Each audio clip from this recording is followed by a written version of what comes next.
Transportation Committee. We have a quorum, and you have all seen the agenda. We will follow the agenda, and then, as you know, we are making recommendations, and then they go to the full board to be officially voted on. And the protocol for each of those presentations is that the applicant presents to the committee members make comments, then we open it to the public to make comments, and then we bring it back as a business session to make a resolution and discuss it and make a vote. Nelly, how many people are in the public there or not? Oh, there are a lot. Okay. Members of the public, we have 6. 6, okay. Mm-hmm. So, hi, Sarah. So what we start today with the Port Authority, our good friends of the Port Authority, to present update on the Lincoln Tunnel electronic tolling project and work. If you recall, a few months ago, they came to us and said they wanted to install their tolling system on the New York side, and we agreed to it. And so now they're going to give us an update on that work. And I'm turning it to one of you, Mike Lavery or Jerry. Or Thank you so much, everyone, for having us today. I just want to introduce the team. Jerry Lindemeyer, who is the general manager of Lincoln Tunnel. We also have Aviva Oppenheim. She's the project manager for the all electronic tolling. We have Terry Chu, who is also part of the project team, and as well as Anise, who's part of the traffic engineering team. I'm going to hand it over to Jerry, but again, thank you guys for taking the time to put us in the program. Thanks, Mike. Thanks everybody for allowing us to give you a briefing on our progress on the Lincoln Tunnel cashless tolling, which is being constructed on Dyer Plaza. I'm going to provide you with the 5,000-foot view of the. Just 1 second. Could you situate that? Some people don't know the Lincoln Tunnel as intimately as we do. Sure. The Dyer Plaza is a depressed roadway section that is bordered on between 39th and 38th Street, both that's on the north and the south side. And its east and west borders are 10th Avenue and Dyer Avenue.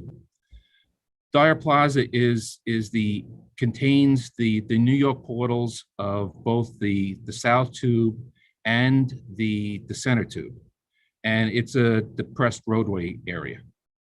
This is the area that will be that we are constructing the cashless tolling system. To give you a better perspective, if you're coming back into Manhattan, if you're coming home from New Jersey or any place outside of Manhattan, and you're taking the Lincoln back home, whether you take the center or the south, as soon as you get back into the city, you're in Dyer Plaza. That's the area. So as I'm going to give you the kind of the 5,000-foot view of the progress and some of and in particular a briefing on one of the work on one of the ramps in particular, the Dyer Plaza ramp.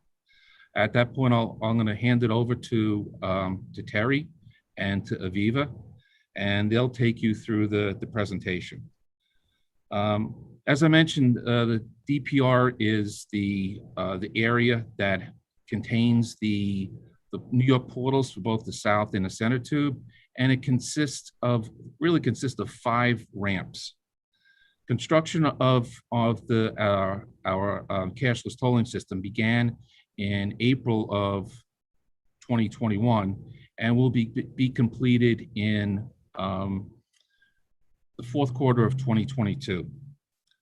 2 of the major components of the project, of the work, is the installation of 2 gantries that can be seen in this cover slide, and along with the electronic tolling readers.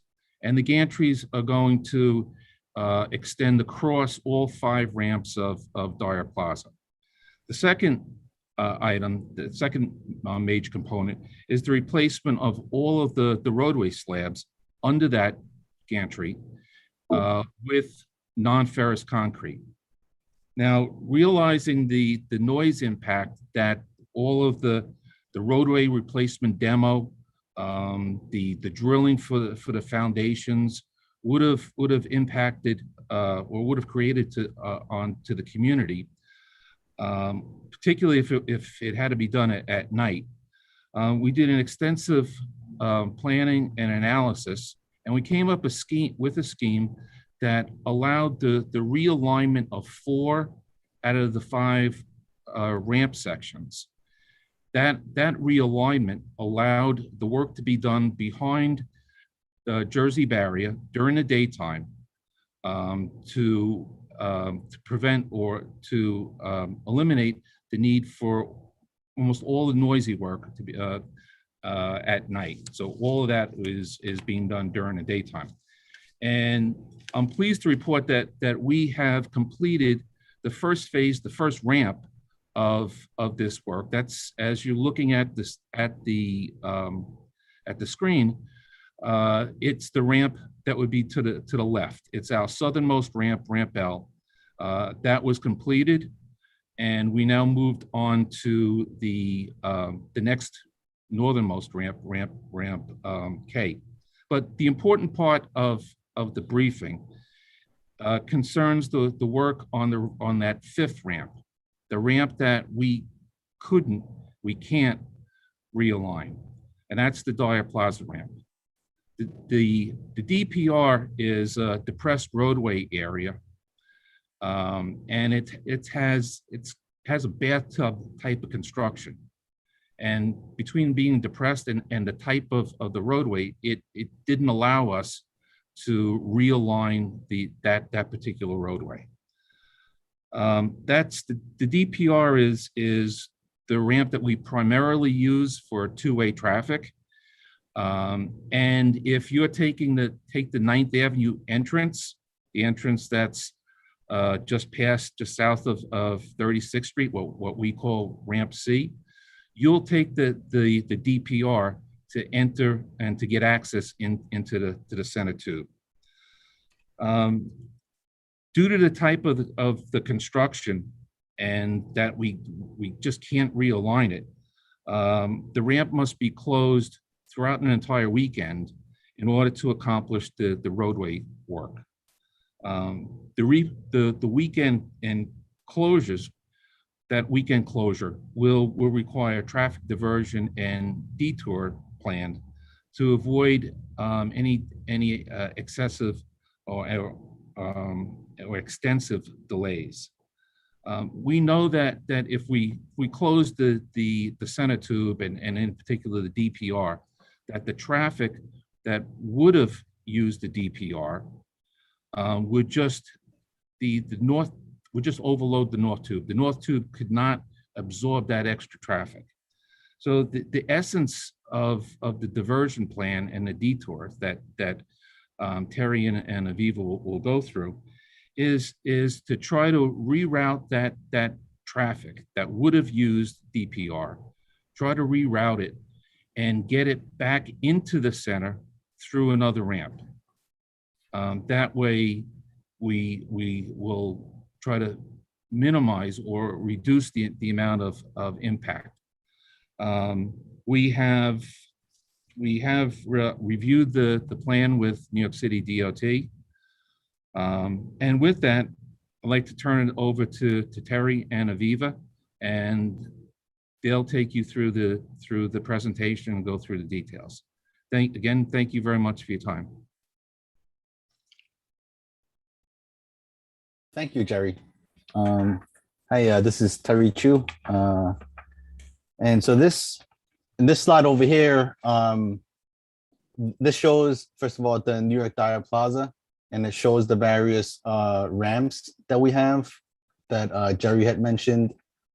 So for this diagram here, right, the purple lines here shows where the two overhead tolling gantries would be, and the orange shaded area shows the areas where we'll be performing construction work. And as Jerry had mentioned, right now we're working on ramp K, and ramp K is actually, it's between ramp J and ramp L here, right? And the team really, came up with staging so that we can close off some of these areas in order for us to perform the construction work in the daytime, so that we can limit the amount of construction that will be done at nighttime. This way, on top of the noise mitigation measures that we have out there, we want to minimize the noise levels as much as possible. And we were actually able to do this for some of these ramps, although it's not really shown here, but actually one of the first things that we had done east of ramp J and L over here, there were some concrete islands that we had removed in order for us to create this staging scheme, which allows us more space so that we can set up our closures for the work. Next slide here. Okay. So this is actually this photo was taken recently. I don't know if anybody can follow my pointer here. Yeah, we can see Yes, it. we can. Okay, but over here to the right here, this is the north wall.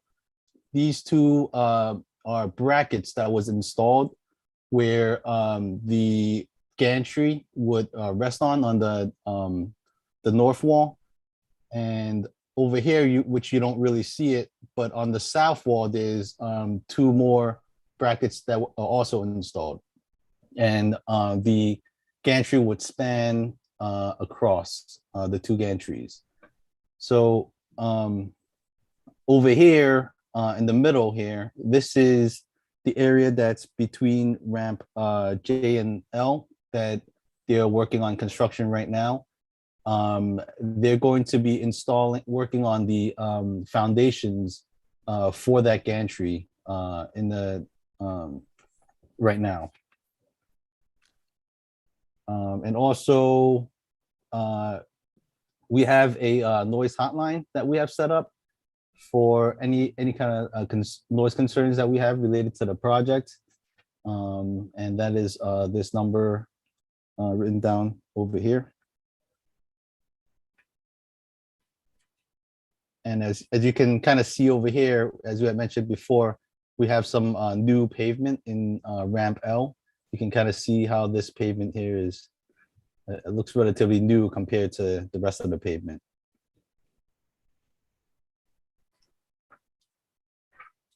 And so the previous picture didn't really show too much in detail about the what we call the Dyer Plaza ramp, or DPR. So this ramp actually it's kind of like a bathtub, right? As you move east, it slopes downward, so there's an elevation drop.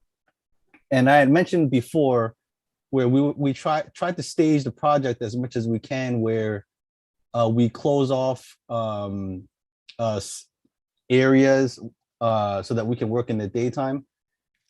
The DPR, it's actually we just don't have the space, and this is one of the ramps where it was really tough and we couldn't do that.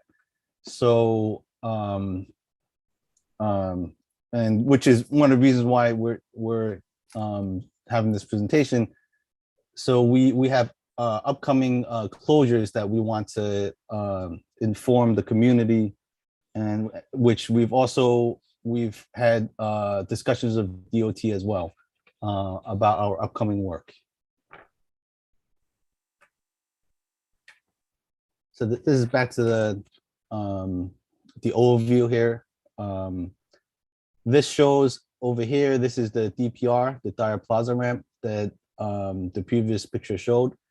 So the closures that we will be talking about will have more details in the upcoming slides, but the DPR, the red hashed area, shows that for our future planned closures, the DPR would be closed, and it would extend down the Lincoln Tunnel Expressway. And the later slides will give you more detail. Before you go on, just that green arrow is just showing access, correct me if I'm wrong, to the north tube, correct? Correct. Yes, yes. Okay. That enters what we call the 39th Street Underpass, and then it goes right out into Galvin Plaza and then into the near lane or the left lane of the North Tube. Where is it coming from? That area, right? That is coming from both the expressway, Lincoln Tunnel Expressway, as well as Ramp C. Okay. And actually, some of the slides afterwards will give you a more better overview, and we'll be able to tell. So as previously mentioned, we will have DPR closures planned in the coming weekends. We will have 12-hour closures Friday night into Saturday and Saturday night into Sunday for this weekend and next. And then for the full closure, where we would have extended detours, we're planning to have those on the weekend of November 6th to the 7th. Those are 52-hour closures for that weekend. And if for whatever reason there's bad weather that we could not, we have to postpone the construction activities, then we wouldn't do that for this weekend. We would do it the following weekend, which is November 13th, 14th. And later slides we'll get more into the details of the detours. We are also planning for additional full DPR closures sometime in 2022. But once we have more details on those, we will share with everybody. But right now we are still planning for that, and we don't have all the details for that. And with that said, I would like to hand this over to Aviva.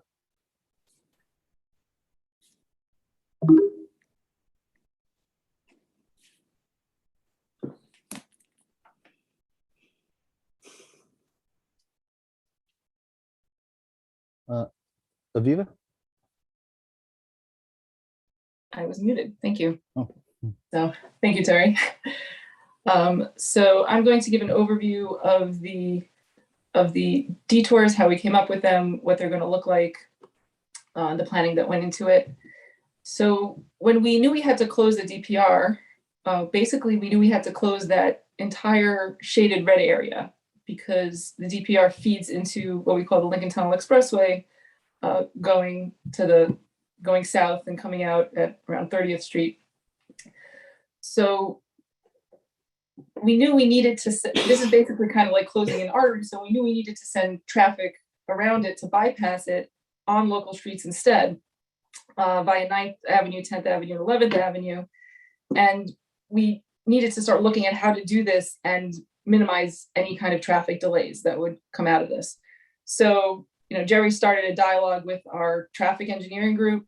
They looked at many, many scenarios, went back and forth, really spent hours and hours looking at so many different possibilities for how we could set these detours up and minimize the delays. And and we actually came up with a solution that when we modeled it showed that we really have very little delays, like 5 minutes or less. So that was, you know, really great solution for, you know, that we came up with so that it really showed that we could really keep traffic moving through these streets and into the tunnel and avoid as much delay as possible. So the strategy for how we do these detours is basically we've got, you have the 2 lanes in the north tube, which you can see up by 40th Street, the purple and the green. Those funnel into the north tube and go westbound out of the city. And then we have 1 lane in the center tube that shows the blue arrow going through Dyer Plaza that also goes westbound out of the city. And one of the goals of these detours is really to balance the traffic flow between these 2 areas, because we want to make sure that we have, you know, a balanced flow of cars going through the north tube and cars going through the center tube to really keep the maximum amount of vehicles moving. So that's how we set up the detours, and we set it up so we could funnel the traffic into these into the tubes and minimize the merges that they have to do. That also keeps everybody moving. And you know, so we're going to have detour signs showing where people can turn and can't turn. And at a lot of intersections, we are planning to have either Port Authority police officers or traffic enforcement agents from the NYPD, and they'll, you know, to prevent any gridlock, and keeping those intersections clear is also a key component of keeping all the traffic moving. So that, you know, we showed this to DOT. We needed their approval to move forward and get the permits. They're approving this solution. And we're really confident that we've found the best scenario to really keep the public moving and keep them going through our crossing. On the next slide, we have some more detailed views of the detour, showing some of the signage.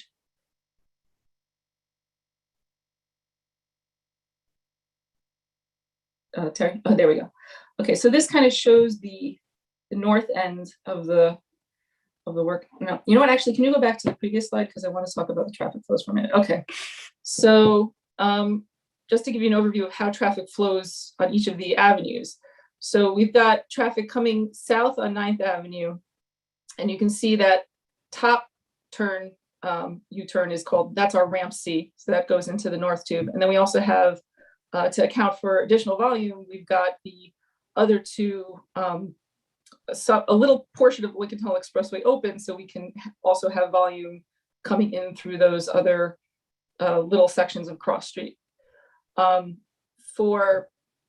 And then for anybody who needs to go, and for any traffic that's going on along the cross streets, we're either, depending on which cross street they're coming from, we're either sending them to 10th Avenue or 11th Avenue, and then funneling them up through, I think that's 40th Street, and then either up 10th Avenue along 40th Street, and then into our Dyer Plaza and Center Tube, or up 11th Avenue and across 40th Street, and then into the North Tube. So that's just the overview of how the traffic is flowing.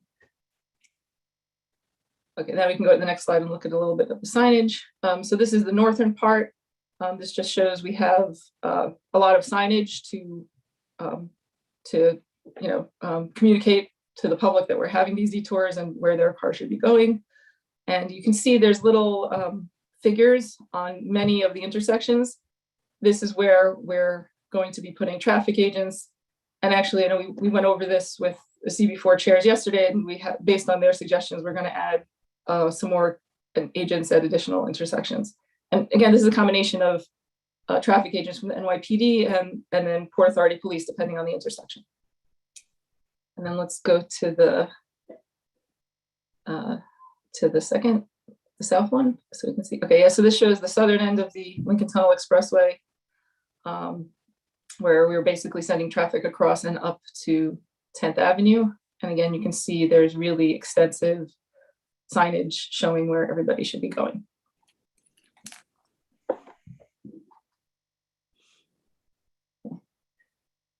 So Terry, I'll hand it back to you to go over the final part of the presentation.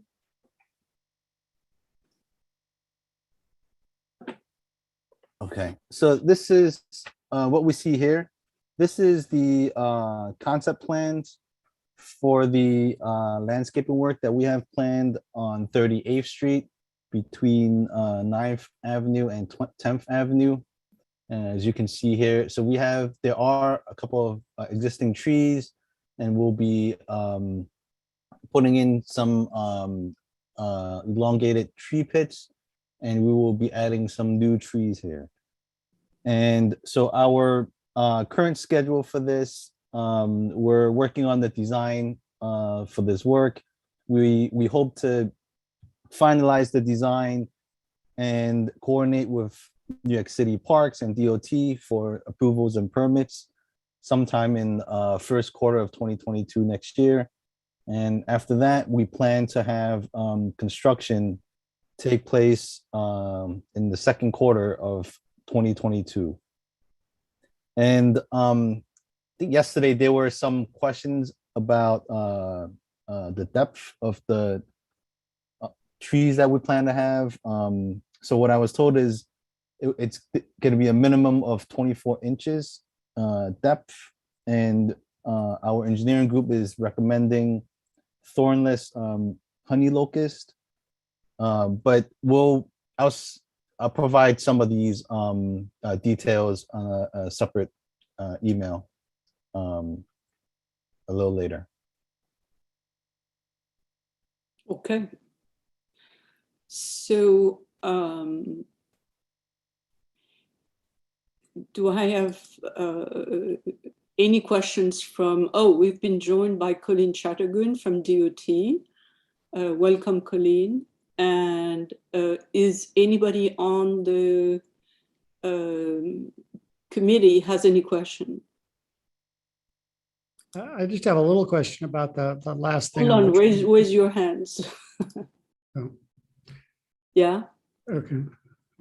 When you said the depth is 24 inches, now trees come in, one size that trees come in is a 24-inch box. Is that what you mean, or do you mean the depth of the tree pit? Hold on. Let me. It's the minimum. The depth of the tree pits is a minimum of 24 inches, with 2 inches of mulch on top. So So it could be further than that, David. Yeah, that's a minimum. yeah, I would. Why is the minimum so minimal? It's a minimum. No. Yeah, I didn't yeah. understand. Okay, well, David, if you I'll also say what we, asked our landscape. Why is the architect- minimum so small, such a small number? Yeah, so we did ask our landscape architects in terms of, hey, should we get a larger depth to get larger trees ultimately? And the response we got was that 80% of the tree's roots are in the top 18 to 24 inches of soil. So it looks like you can really get a robust tree with that 24-inch tree pit. And David, we'll, in every effort, we'll try to go further than that, but we just want to make sure we weren't making it shallower than the 24. Okay. So David, why don't you find out the depth that you want? And then we'll put it in our letter. Well, I'm not a tree expert, but But you can find that from somebody, Yeah. right? And Okay. David, when we have more information, I can circle back. Right now we're just in the concepts. So Yeah. we'll get to more of the engineering drawings and all. and unrelated, the question about the main project, and it's just a curiosity. Why do you need to change why do you change the slab to, when you say non-ferrous concrete, I assume you mean concrete without rebar, right? Yeah, because And why do you make that change? so a key component of our tolling sensors are loops, wire loops in the pavement that can sense the sizes of the vehicles, the number of axles on the vehicles. And because you've basically got this electrical current running through this loop, any ferrous content in the pavement would interfere with it. So all the pavement beneath the gantries needs to be replaced with pavement that doesn't have any iron content. That's okay. Yeah, I get it. That's a pain in the ass. And actually, the reinforcement's there, but it's not steel. It's poly, Mhm. fiberglass. And the mix itself is varied. And it's not just your standard concrete mix. There is a variation of it for what they call non-ferrous. And yeah, it is a bit of a pain. Well, that pavement needed replacement anyway. It was in bad shape. It had been patched up anyway. Are you done, David, or can I move? Yeah, Okay. for now. Yep. Blake? Hi, thank you for the presentation. I was just wondering if you also work with the public transit authorities during periods when there's construction, in order to, for example, increase schedules on public transit to mitigate some of the, potential traffic going on these detours. We work with our area operations center, and they're kind of our main point of contact with the MTA, New York City DOT, the counterparts over in Jersey. So yes, when we work with them, we brief them on all the work. We've had meetings with the AOC on this, so they will provide some of the notices to the various groups. Yeah, I mean, what I would mean is like more, bus routes or train routes, to mitigate some of the traffic that might otherwise be congested as a result of the construction. But, thank you. Okay. David, Warren. Hi. At the expense of risk of sounding ridiculous, because I'm ignorant on this, the trees, when their roots grow as they get to be older, will it affect the sidewalk or the bike lane? Or the tree pits will prevent that? I don't know. I don't know enough about this. Yeah, and it's a little bit out of my depth, but we are expanding, even those existing 3 trees, we'll be expanding those tree pits to fairly large tree pits to 5 by 15. We'll have tree guards on it. And our understanding is that the roots grow horizontally. So I think hopefully we have enough room that it's not impacting the sidewalk, and we've created enough space for those trees to grow and thrive. And to add to that, we do have tree experts who are looking at this. So I know what they're speccing out is something that should not be affecting the sidewalk negatively. They look at that as part of their design.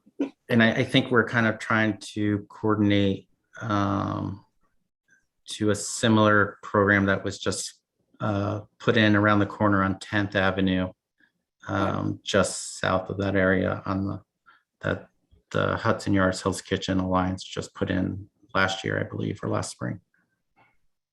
Okay, thank you, David. 1 or 2 comments for myself. So as I mentioned, I think you need to be aware of 38th Street as an issue, and then wishing that there would be a catchment at 41st Street to remove the pressure on 9th Avenue, and then adding some signage. But also during those evenings where you don't think you need detour, I would ask that you install a traffic agent at 37 and 9th, because today we already have every weekend heavy volumes going at 37 and 9. And so somebody could be sending people to 11th Avenue for those evenings where you don't have the detours, the first evening where you have a shorter closure. And they could be there from 11 to 1, let's say, where people come out of the theater. 37th and 9th was one of the areas that we see as critical, based on even just the previous discussions that we had about vehicles trying to cut in and into the queue on to ramp C. So there will be a Port Authority police officer. But Jerry, I'm talking about those nights where you said we don't need a detour. You know, in the schedule there, go back to the beginning. So you're talking about the 12-hour closure? Yeah, in the 12-hour, I'm saying between 11 and 1 o'clock, it wouldn't make sense to have somebody there at this intersection because it's already under a lot of pressure. That's all I'm saying. I misunderstood. Sorry, Christine. Right. So that would be helpful. So these are my comments. Nellie, anybody from the public has a raised hand? Christine, can I ask a question? Oh yeah, who is?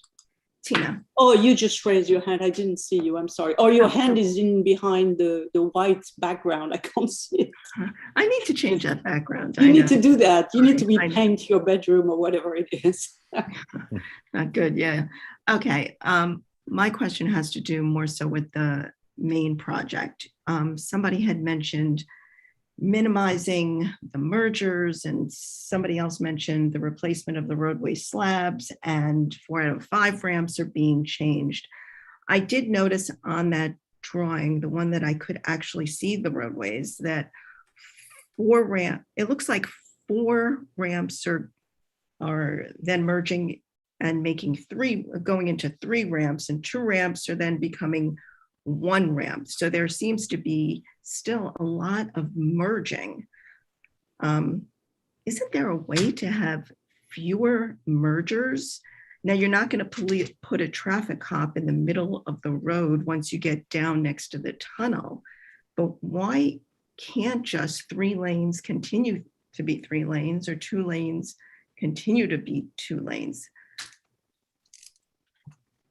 Are you fine? Is that question? See, if you put up, for example, here, yeah, you see what I'm talking about? Jerry can talk about this better, but you can see there's 2 lanes from the south tube. Those always go east, and then the center tube has 2 lanes, and it allows for 1 lane can go east and 1 lane could go west. So it allows for that balance of that. It's a reversible lane, Tina. So in the evening between 4 and 7 at night, right, they switch that lane, and it makes it that you have 4 lanes going out. I see. And then in the morning, they have 4 lanes coming in. And that lane in the middle is being switched depending the time of the day. Okay, my only concern is I know what it's like on the New Jersey side.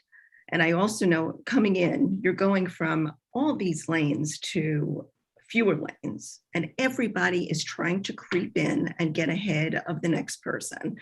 And then I also know that on the avenue, I guess it might be, is it 10th Avenue, that they come into the tunnel. There are constantly cars trying to merge from the outermost lane into where they can get into the tunnel. So there's always merging issues. That's my only complaint. And it just seems like if there were fewer merges, there'd be less anxiety, less horn blowing, and fewer arguments between drivers. So I'm just hoping that when this plan is done, there won't be as many merges from 3 to 2 or 4 to 3 or 2 to 1. Well, I know that Jerry is working on hopefully a plan to reduce some merging, right? You're talking outside this project. Yeah. I'm talking about outside, because we sent that letter, Tina, if you remember, we sent that letter saying, the Lincoln Tunnel is out of control, and, everybody's in their car. So I know that Jerry has started to explore some stuff which is outside of this project. Yes, and because that was not, well, it's that effort is not shown in the detour plan, but just because it's not shown in the detour plan doesn't mean that we are giving up on that pilot. We're gonna work to get that pilot in, Christine. Okay, great. No, I just want to share because I kind of know, but the other people do not know about that. Unfortunately, we didn't have the time to press it and get the permit to get this work done, but that is not forgotten, and we will press for it. We really appreciate that. This is a very difficult thing. Okay, now Nelly, is anybody has their raised hand? Hi, Christine, I'm back. There's one Janine. person. There's one person. Her name was Marian. She had her hand up. Okay, bring her over. Oh, here is Marian. Natal. Marian, you are on mute. Open. Yeah, yes. Okay. Hi, my name is Miriam Natal. Yes. And my point is all out of the conversation now. So I had a problem to join the meeting on the beginning. So I don't know if you already talked about that. No, we are going to bring you, we are going to mention your problem in the new business. Yeah, so and it's going to be at the end, right? So why don't you wait until the end to discuss that? We'll give you all the time. Okay, that sounds good to me. And it's very interesting to me, everything that you do. I see that in the community too. And I'm happy to join the meeting and hear you. Thank you. Thank you. We like all the public to be with us, and we work for you. Okay, so so when is the first weekend that is open and closed, and what's the first date? Here, Friday, October 22. So this is this Friday. That's correct. Okay. But this is, Jerry, correct me if I'm wrong, the 12-hour nighttime closures is very similar to the normal operations of your maintenance and cleaning type of closures. Right. Yeah. On Friday nights, we routinely will close either the center or the south to do work in the tunnel. Which is why it's whole honking under my window. Thank you, Jerry. Well, if you could for this weekend put somebody between 11 and 2 at 7 at 11 and 1 at 37, I think that would be very helpful. And then we'll send you a letter for the rest of it. So I'm going to summarize what I heard. We want less merging. We want to clarify the tree depths, which we will do. And we'll raise again the 37 and 9 and the 38 and 9 and 41st Street and add some signs and, you know, and I guess this makes sure that you give us a number for complaints, right? Which we discussed that yesterday. Yeah, and that's if the you same wanna, number. Yeah, it's the same number. Right. Correct, Jerry. We're using that same number. Yeah. Yeah, we'll send the person that Yes. gets. We'll send the rather than sending it to the complaint to the resident and or the construction engineer for that would handle noise. We'll send it to our AOC. The operation. Yes. Yeah. Okay. So can somebody make a motion, please? Based on this summary. I make the motion. We have a second. Second. Okay. Who is all in favor? Aye. Opposed? Present, non-eligible? Anybody who owns the Port Authority?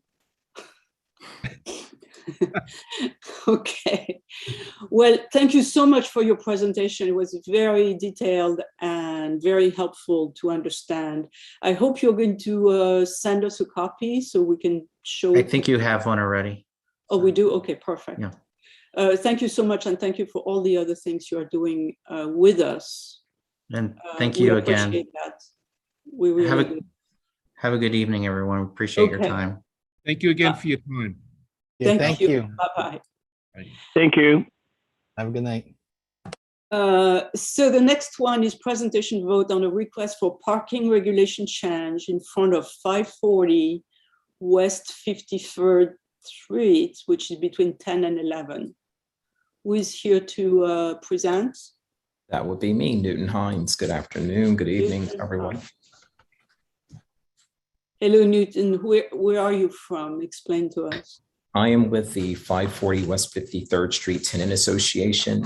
We are the amalgamation of tenants. We're separate and apart from Clinton Housing, which are the owners of our building, as well as 554 next door. And here we are. Okay. So can you explain what you want to do? In a nutshell, since the redevelopment of the west side of the city here occurred, there has been a sort of a dearth of residential housing that has occurred. We are directly across from the mounted police precinct, which we've had many conversations with that have all been affirmative. In a nutshell, we'd like to change the parking ordinance to allow for the reality of residential parking that's needed in the area. What do you mean you want to change the ordinance from what to what? Essentially, there are signs that allow people to park from 8 a.m. to 6 p.m.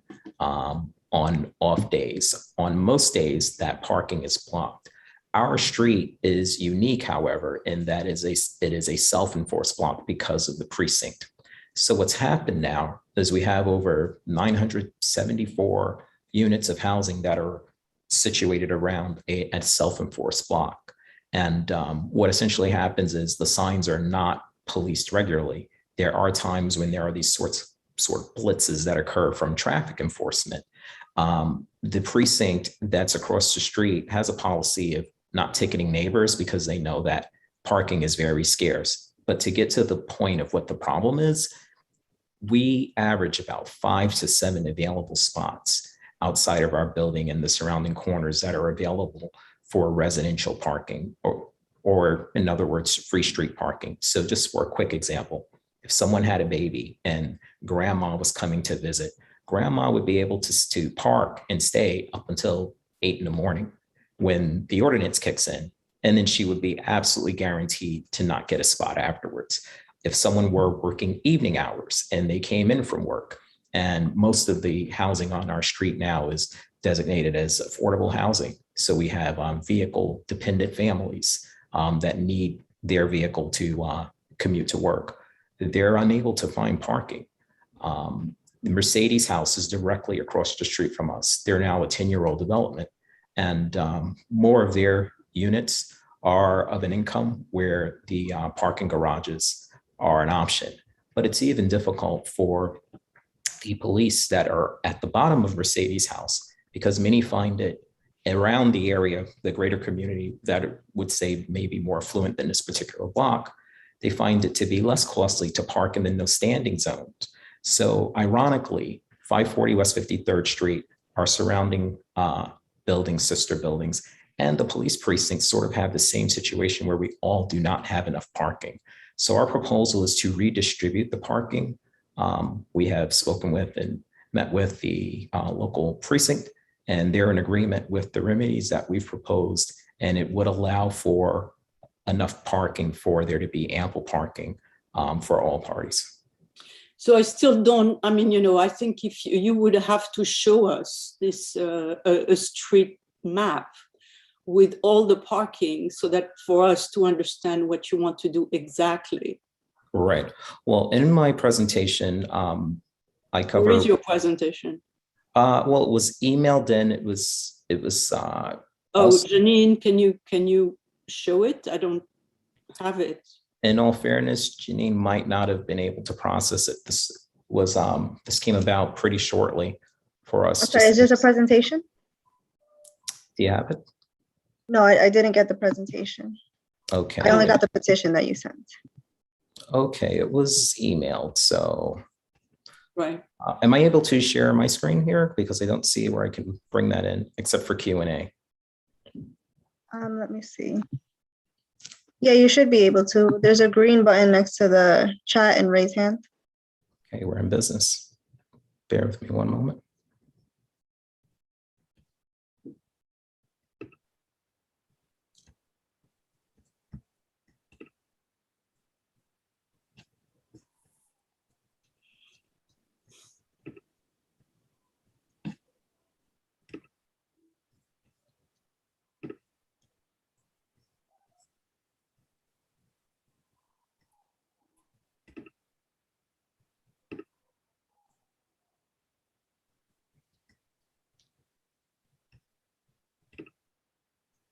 Okay, is that visible to all? No. Clicking once more. How's that? Nope.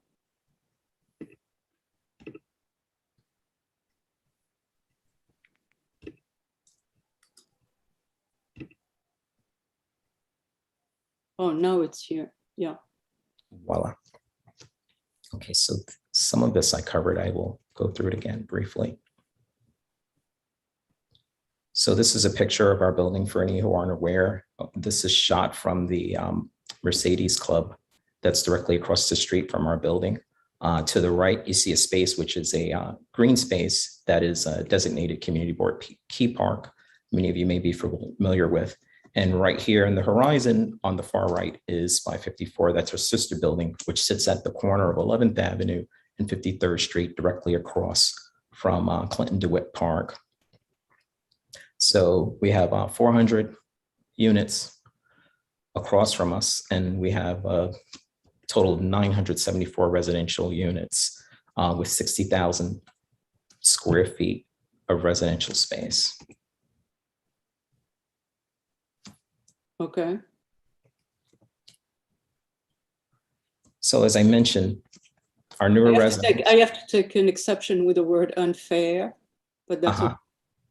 Well, that's fair. We're saying what from our perspective, and we did say it feels, to clarify, in so much as it was obviously approved for the buildings to be built. In addition, city bikes have recently displaced a little bit more of the parking that was available. City bike stations have been added to 54th Street at 11th Avenue.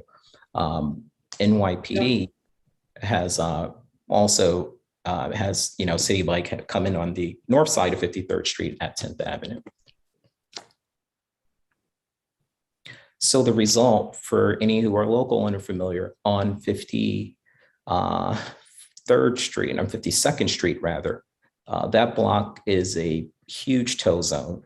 Before the tows pound closed at the pier and moved between Brooklyn and the Bronx, depending on where you are in the city, it was a parade of tow trucks specifically on this block. And for those who live here, again, it feels like it's a short run for people who work in traffic enforcement to just simply drive from the tow pound here to 52nd Street and tow cars from people that are parked and that live at 53rd Street, 52nd Street, and our surrounding portfolio. So it's been a real problem. So to get to the solution, as I said, we met with our police precinct. And if we were to basically reorganize the signs and allow for police parking on the north side of the street from the corner of 10th Avenue all the way down to the end of where the police precinct sits at Mercedes House, it would pretty much be in keeping with what they have now, with the exception of some sections. They are fine with moving what is on our side of the street to their side of the street and calling their police vehicles essential vehicles for this presentation. So they need access to that side of the street for their essential vehicles, the horse trailers and the likes. And they said that would be more than adequate space for them.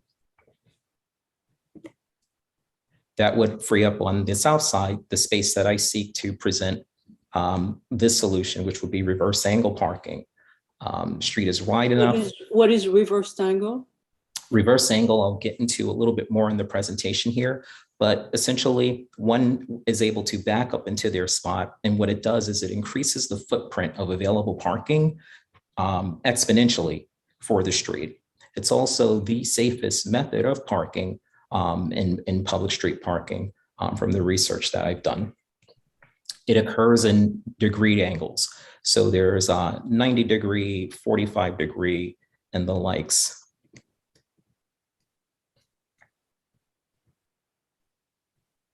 So with converting our parking to reverse angle parking on 53rd Street, there's also a dearth of available parking spots in this configuration along the sides of the park. And in speaking with the Mounted Police Precinct, we learned that the precinct used to utilize the space around the park on 11th Avenue for their vehicles. Some of this changed before protests occurred. Some of this changed around the building of the buildings. We consider it to be no one's intentional fault, but what's been left is that it's sort of a Frankenstein sort of situation of parking on what is a self-enforced block. And then traffic takes advantage of it when it suits them. They do not police the signs that are in ordinance in a regular way. So it's impossible for the community here to keep up.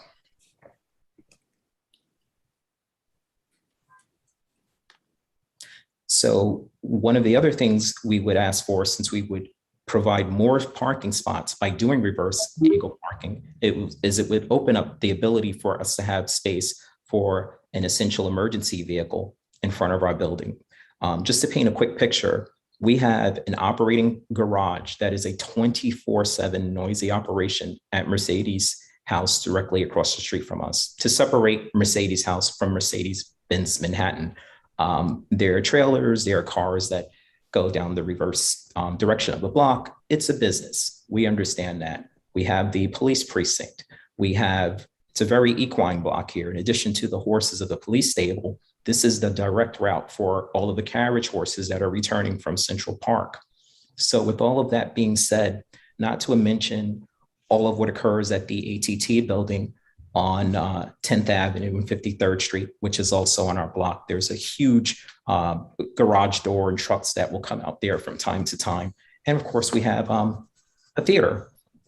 It's a very congested block. So when there is an emergency in our residential buildings, an ambulance is subjected to have to double park on any given day where there can be literally 6 flatbed trucks waiting to take Mercedes-Benz vehicles off into what is one elevator that brings their repair vehicles down into their operation.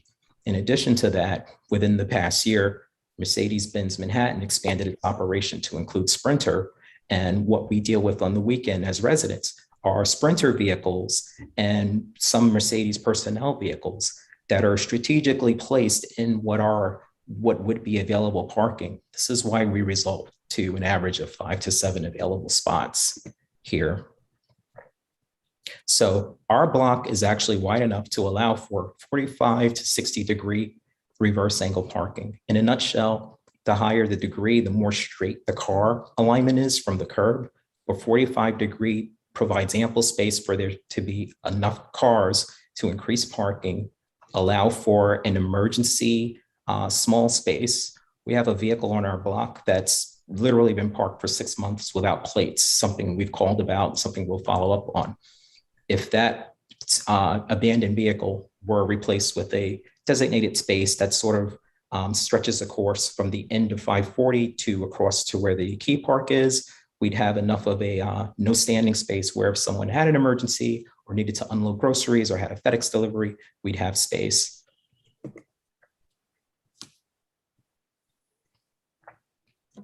So benefits, obviously, our law enforcement neighbors get their amount of space.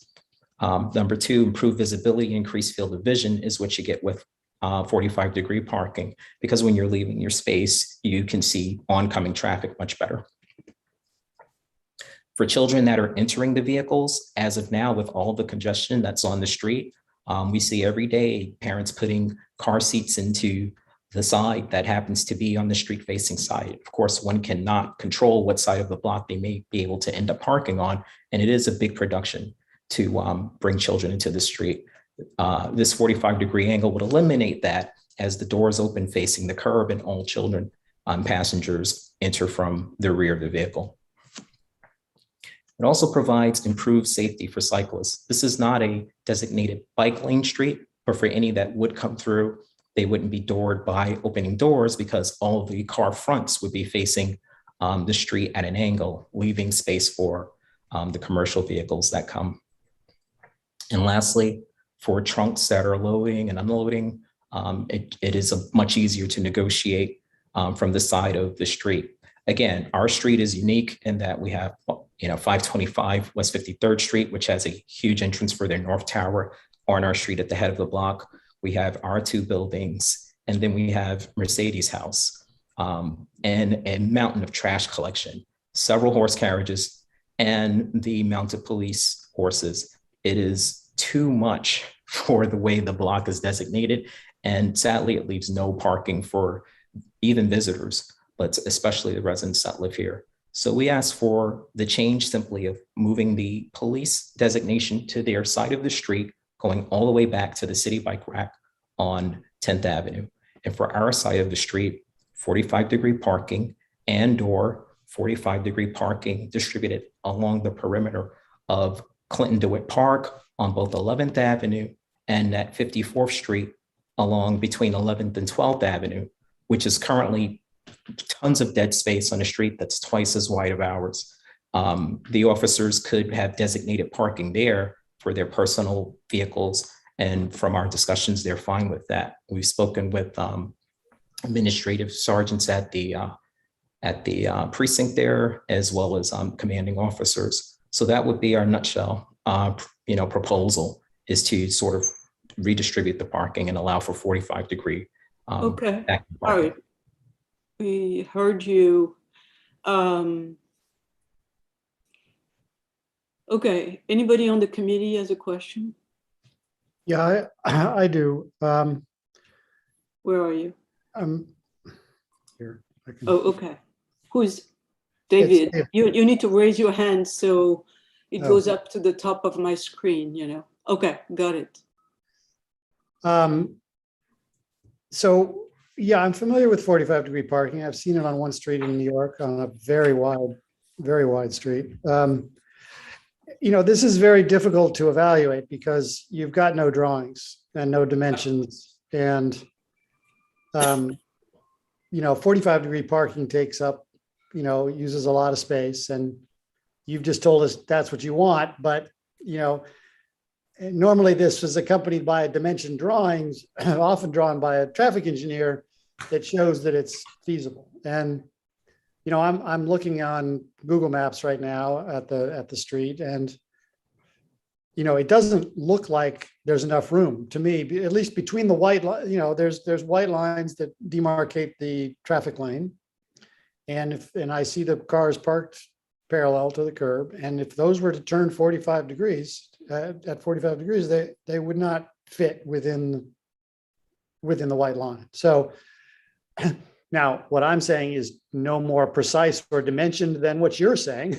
Neither one of us have a drawing or dimensions. And and without that, I don't know what to do with this. The only place I've seen this happen is in a very wide street in Canarsie, Brooklyn, which is quite a low density part of Brooklyn. And it is the reverse type, which can make sense, but it's just a completely different context than this. So you've just got to do more homework if you want to move ahead with this proposal. Well, okay, so hold on, Brett. First, I do very much appreciate when we get members of the public coming up and having presentations that are prepared. I think this was a very good job and good example of the democracy we like to have here. And I agree with you that Ingle parking is safer for the reasons that you cite. However, the issue where it actually goes counter to safety for bicyclists is it takes more of the street to accomplish the parking, and so there's less room for the bicyclists to have to negotiate with moving vehicles on the street with the other cars. So I'm not so sure it's a good precedent to be setting. David, we do have some Ingle parking in our area. Everywhere it happens, it's because the police have a precinct and they're trying to maximize their parking, and they don't ask us what we think, they just do it. So if they would ask us, we probably tell them, please don't do that, because what does also tend to happen when you have Ingle parking is cars sometimes back up so far that the corner of their vehicle goes over the sidewalk as well. Then there's less sidewalk space. It interferes with trash on the sidewalk and can cause other issues. I would say that I do sympathize with this issue in ways that I couldn't have understood even a year ago. I got married last January to someone who has a car which is currently residing in Brooklyn, because it's really, really hard to play the parking game in Manhattan. Really, really hard. My hope is that somehow we find other ways to help the people who live in the neighborhood get parking. For example, join our people in our committee in our neighborhood that are advocating for congestion pricing. I noticed a lot of our elected officials have been also pushing for more relief to up the amount of income, et cetera, that before somebody has to pay congestion pricing from the neighborhood. Things like that could actually work in our neighborhood's favor, since fewer people from outside the neighborhood would be likely to drive into the neighborhood. So there are things that could help with these issues.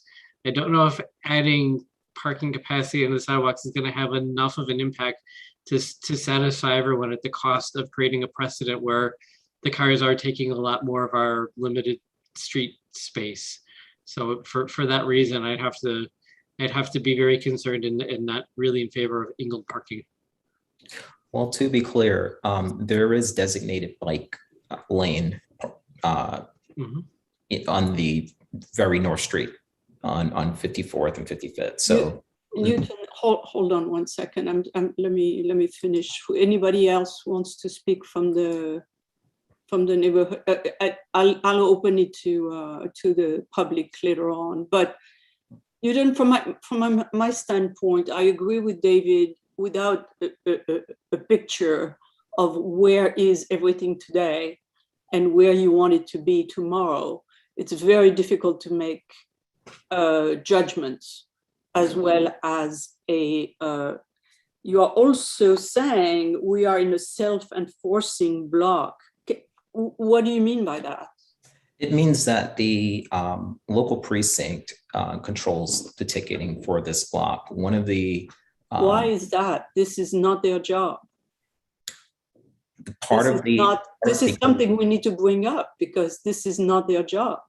Well, they are supposed to have horses. They are not supposed to put tickets to cars. They don't ticket the cars, but the block is left open for them to have access to it as they need. And the way that parking have been distributed is they have more than enough space. But it has not been distributed. Is there a sign for police parking? There are signs for police parking, and there are very few signs for residential parking, which is what we would need to be. So what you are saying is that they are using more than what they have under their sign.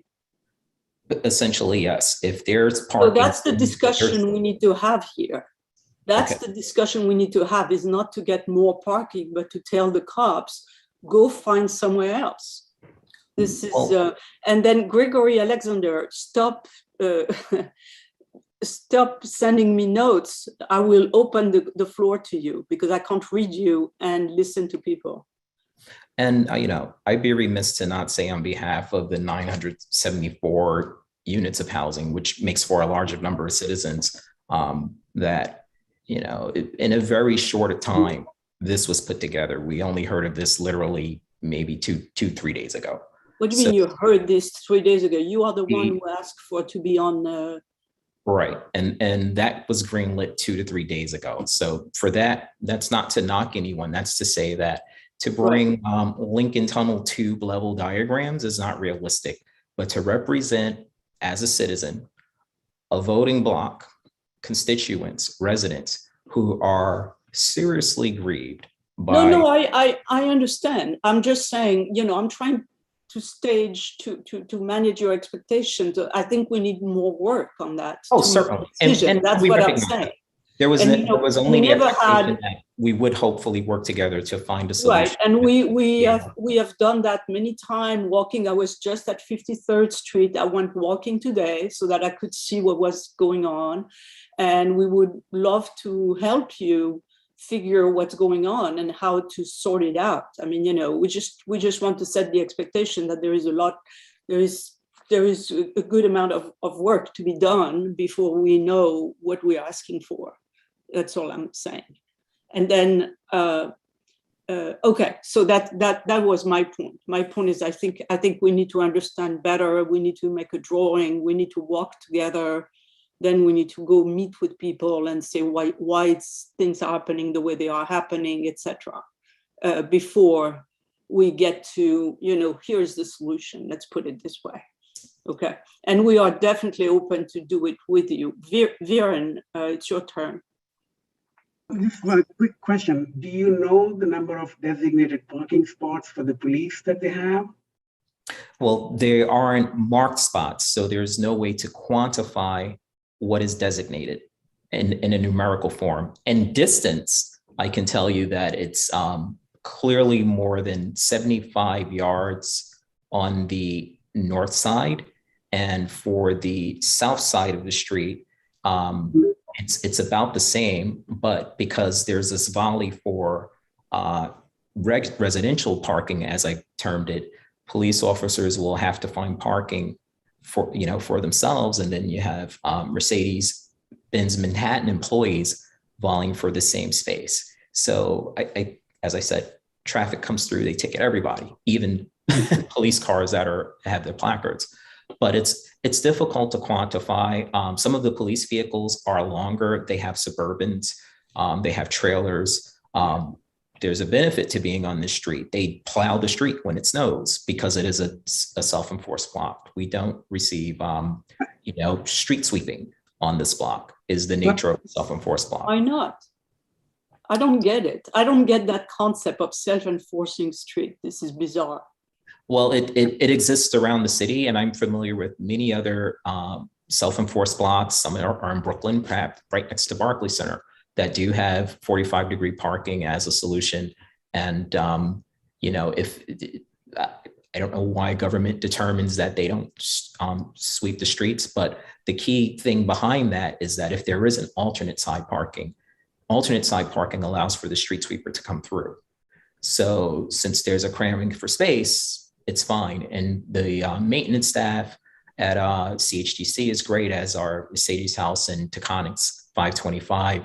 We keep the street together pretty well. So that's the lesser side of our concern, is street sweeping. It's more just having reasonable available parking for anyone to pull up in front of where they live and stay for longer than what's allowed. Well, that's a whole other discussion. Exactly. Christian, I just want to just quickly finish a couple of quick things. I think the point I was trying to make, along with everybody else's point, is that you really need to have a lot of information ideally drawn up, including the number of so-called designated spots for the police. Yeah. There might be other spots which might not be designated and police might be using it. So maybe the question is not to sort of redesign the whole thing, but redistribute. And there might be different ways of achieving the goal that you're looking for. Yeah. Rather than reinvent the whole wheel. Because I live on a block where there's 45-degree parking and there's a precinct here. And this particular street section is never swept or cleaned, right, ever, because police cars are not moved. So 45 degrees parking is not exactly very pedestrian friendly, nor is it street friendly.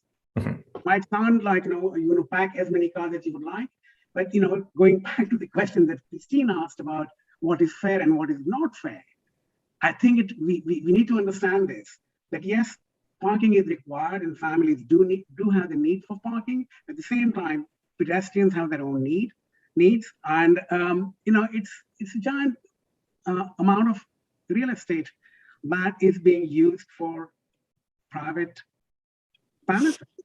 So anyway, that's also another larger conversation. I think what we need from you is complete drawing and then sort of total number of parking spots that are available there. How do you redistribute them before you ask for new ones? And angle and everything else comes a little bit later, because dimensionally, a lot of our parking lanes are not designed to have adequate depth for a car to be parked at an angle, particularly 45-degree angle.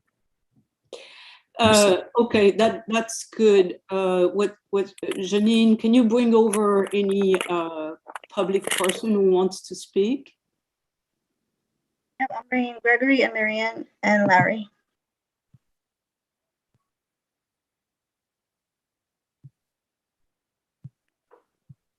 Hello there.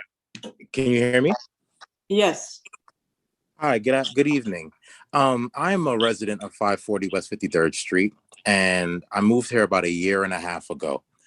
In that time, I have seen the transition from no ticketing due to the pandemic to over ticketing due to a whatever surge or whatever reason they decided to pick up the pace with it in terms of hitting people that live on this block. They ticket police officers, they ticket residents, they ticket you for anything on this block.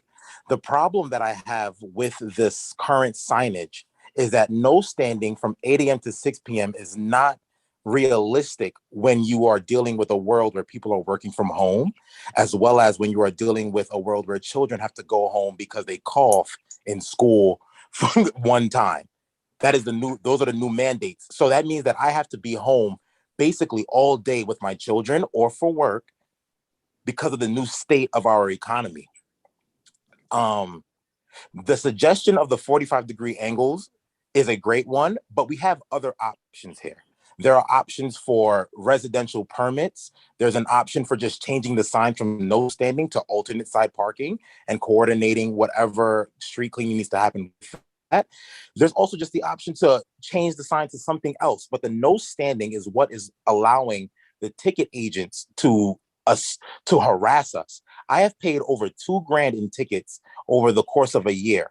That is absolutely unfair in my opinion, because I live here. I'm a born and raised New Yorker I pay my taxes, I pay my dues, I pay the MTA every time I have to do anything, because the MTA charges me a fee for any Uber I take or any Easy Pass tolls that I make.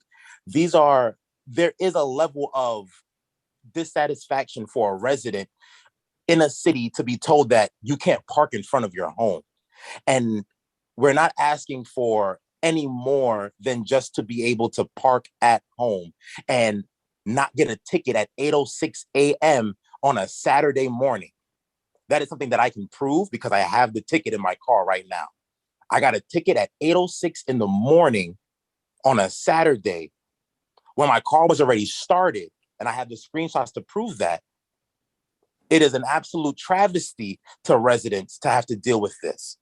Now, I understand that there's a there is reasonable expectation for providing the documents and the measurements and the pictures for you to make an educated give an educated answer as to what our solutions can be. But I'm not sure if the suggestion is for Newton to be doing that and for him to come out of pocket in order to pay for those drawings to be mapped. But I think that this is something where the DOT, because the requests have been put into the DOT already. So if the DOT would be able to come out and do it on their own as a I don't even know what it is, maybe a show of good faith, that would give us an opportunity to really work together. But to ask the residents to pay for drawings to be drawn up regarding our block sizing, I'm not even sure if that is the right way to go about this. The city knows what signs they have on what blocks. The city also knows how much money they're making off of every block. So they should be willing to come out and say, hey, let's measure this block and see what the story is. The first third of our block is no standing. The first third of the south side of 53rd Street is no standing 8 a.m. to 6 p.m. And then the second third is police parking only. And then the final portion of that block is no standing 8 a.m. to 6 p.m. So just to give you some more perspective on it, they give out tickets throughout the entire block. Oh, thank you. Let me see. Yeah. That's horrible. We don't know whether we're in front of which one we are. So right here, so hold on, Newton, hold on. Give me 1 second. So this picture is across the street at the Mercedes house, which is across the street from our building. Now, if you are on either side of the block at this point, you're guaranteed to get a ticket. You're guaranteed to get a ticket. Okay. But the problem is that when you're looking at this block, the signage on this block is designed for a block that does not have people living on it. And as Newton expressed earlier, there are over 940 new units here. So there has to be some sort of decision made to satisfy the residents who pay their taxes on this block. So Gregory, may I make a suggestion? Sure. What about I go with you and Newton, and we walk the street and we figure what needs to be done? What about that? Sure, that's no problem. I'm Okay. here every day. So let's set it up. Newton, you have the contact of Gregory? Yes. Okay. So I'll reach out to you, and then we'll walk up and down the street and see what are the options and what are the needs. And then, put together a package, put together a proposal with some numbers by numbers. We don't have to do a big drawing, but enough of a drawing to show everybody what it is we're talking about. And then we can come back next month and really have the right package we can ask the DOT to do. Now, Colleen, what are the possible? Would you want to come with us? Can you come with us? Yeah, I would love to join you on the walkthrough. And, in some cases, what has happened and what we've learned is that, neighborhoods change, land use have changed, the parking regulations are outdated. And this would be a great opportunity for us to come out there and see what changes we can make to give back some parking to the community. I'd be happy to. Just let me know when and where. Okay, so you will have even the DOT doing the work for you, as you were suggesting, Gregory. Yeah. Thank you. Definitely. Okay, so that's what we're going to do. We're not going to make a decision tonight, but we'll regroup, and then with the DOT input, we will formulate a plan, and then next month we'll put the plan and the resolution together, and hopefully can get done fairly quickly. Wonderful. Thank you. Okay. Thank you. All So right. thank you for being open to this. I really appreciate it. But I just know that, the city has definitely gotten a solid 15 grand in tickets off of this block, because I know at least 3 other people who have paid over 2 grand. Yeah, this is ridiculous, but this is what happens. I feel for you. Oh, sorry. I appreciate that. Thank you. So the next one is we have a parking, and then we have a proposal to increase fines for idling. I think we have a person to present. Is that Eric? Oh, Christine, I had Marion and Larry that still wanted to speak regarding the 53rd Street proposal. Oh, I'm sorry. Okay. Yes. Mary. My name is Miriam Natal. I'm in bed because I have broken clavicle. And I agree with all this about the parking and everything, but I want to talk about the bike in the wrong way, rail line and sidewalk. I don't know if that's a topic that I can bring now. I want to work. No, Miriam, it's not now yet. It's wait a little bit. We have 2 other items to discuss before we discuss that. Okay. We are not forgetting about you. We know that. It's very interesting to me to hear all this. Who else wanted to talk? Larry. Hi, good evening, everyone. My name is Larry Bisset. I'm actually the acting director of development and construction at Clinton Housing. So I just wanted to sort of drop in to see what the item was in specifically. So in this case, I definitely sympathize with the tenants that parking for them is an issue, but I wanted to also bring up 2 things. We definitely need to review any plans that are given in order to present anything that would be brought forth, because there are 2 commercial tenants in that same building, one being Cyber Tire and one being Lenoble. So we would definitely need to, if anything is presented, definitely need to go to how this would affect their entrances into the building as well. But I just wanted to say that I do sympathize with you on that end. And Christine, if anyone from the committee needs anything sort of like a survey of what the block is for the exact building, I could provide that to you as well. I had it open just in case anything was asked for this particular location, and I can share that with you. Well, Larry, if we can get you to join us on that walk, that would be really good, right? Okay. Now, in parallel to that, when I walked by today, I identified 3 places where we should have trees, and I don't understand why we don't have trees in those places. Oh, I can attest to that somewhat. What's happening is the garden is being conducted and finished as we speak to the west side. And after the garden is completed, the tree pits are being put in. So that will be done in the next few months. So there will be tree pits planted across. And there is going to be a entire tree pit in front of the garden where there is a curb cut. You're going to remove the curb cut? Correct. There will be a tree pit right there, and there. Cool. Every tree pit that needs to be there, there'll be 4 or 5 tree pits. All right, so we can talk about that. I know that Joe is very in love with trees, so correct. I was about to say, right. Clinton Housing is big on trees, so rest assured the trees will be planted. So, Janine, if you can note Larry's contacts and add him to the meeting, that would be really good. Okay, yeah, Larry, if you could please send me your email so I can reach out to you. Sure, will do. Right, and then, okay.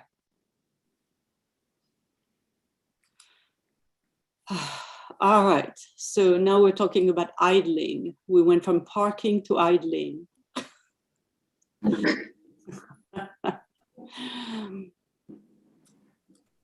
Should I just start talking? Janine, do you have the presentation and try to bring it up? Be able to do a screen share too. Okay. Let me give that a shot.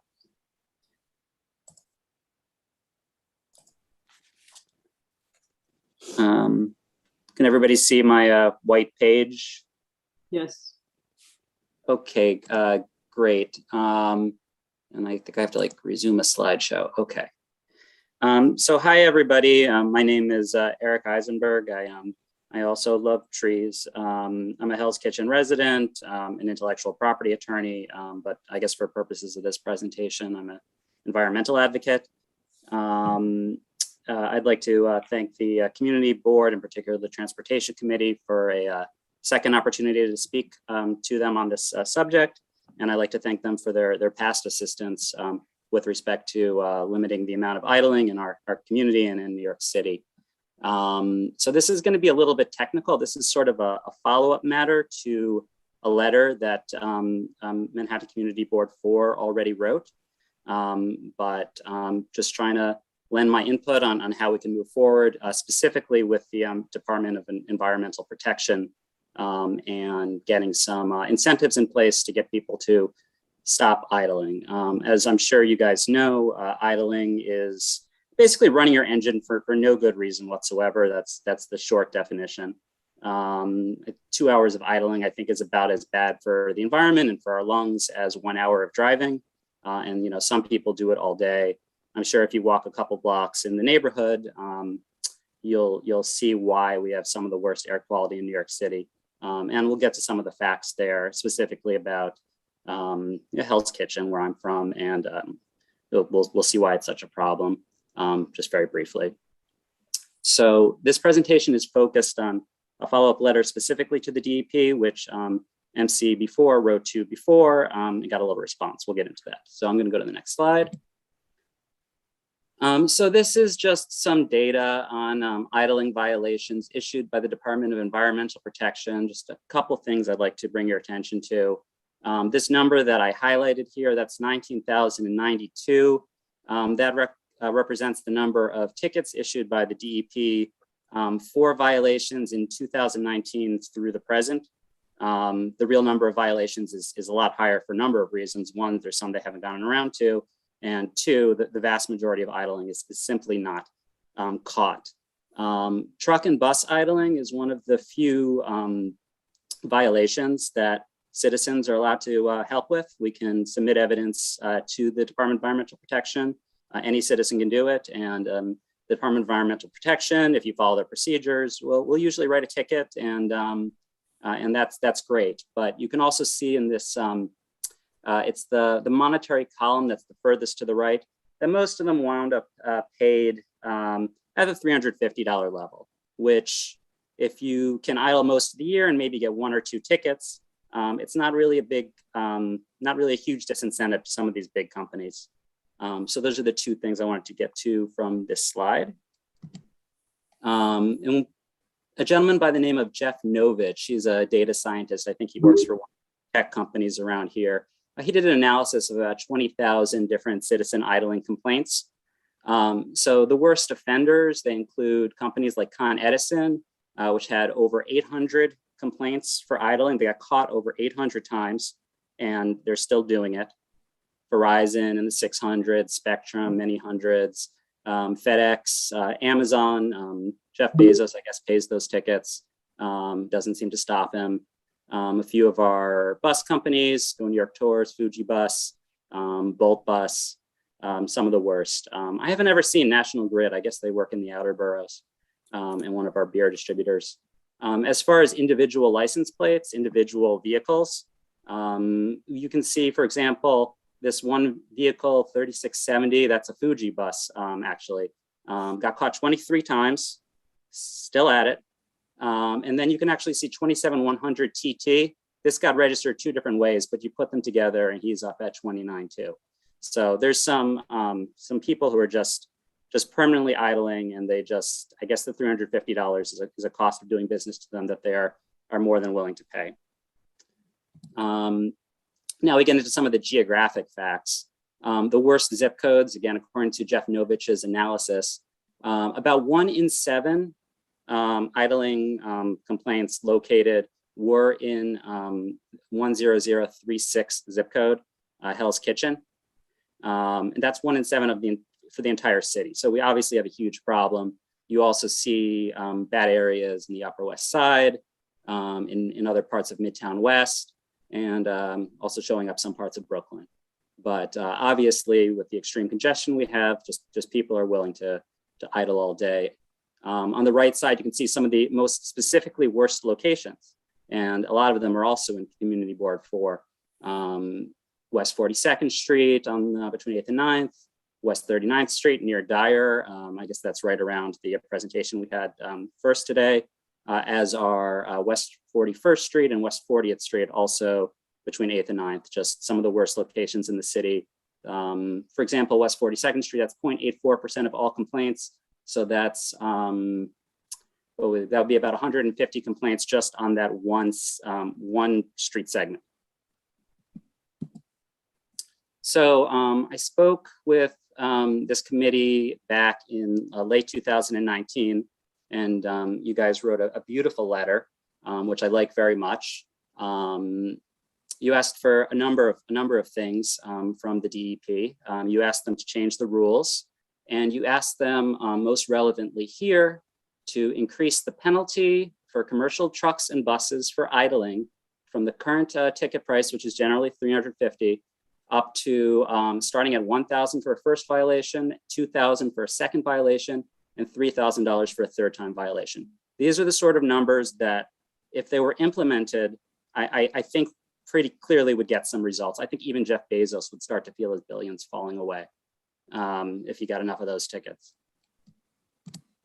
The DEP, I understand, wrote back. I got this through a FOIL request, but they actually, this is Jerry Kelpin, who's the head of their air and noise policies enforcement. I spoke with her. She's a lovely lady, but she's giving actually a pretty fair assessment of what the DEP legally can and legally can't do. For most of the requests here, they say, you want that done? That's great. Take it up with the city council. And that was actually at my first hearing. I suggested we write to city council, but the letter went to the DEP, which I thought was a little bit odd. But I have been talking with city council and future city council people like Eric Botcher. He's very much on board with a lot of the proposals you put out. And I'm very excited for when he gets into office, and maybe we can all work together. But in the meantime, when it comes to the DEP did say that there is one thing they can do. They say there is the ability to increase fines by rule up to a maximum amount of $2,000. That's the DEP proposing a rule. It goes through a short process. And then there's higher penalties, more disincentives to idling, cleaner air, and that would affect Hell's Kitchen more than anyone else.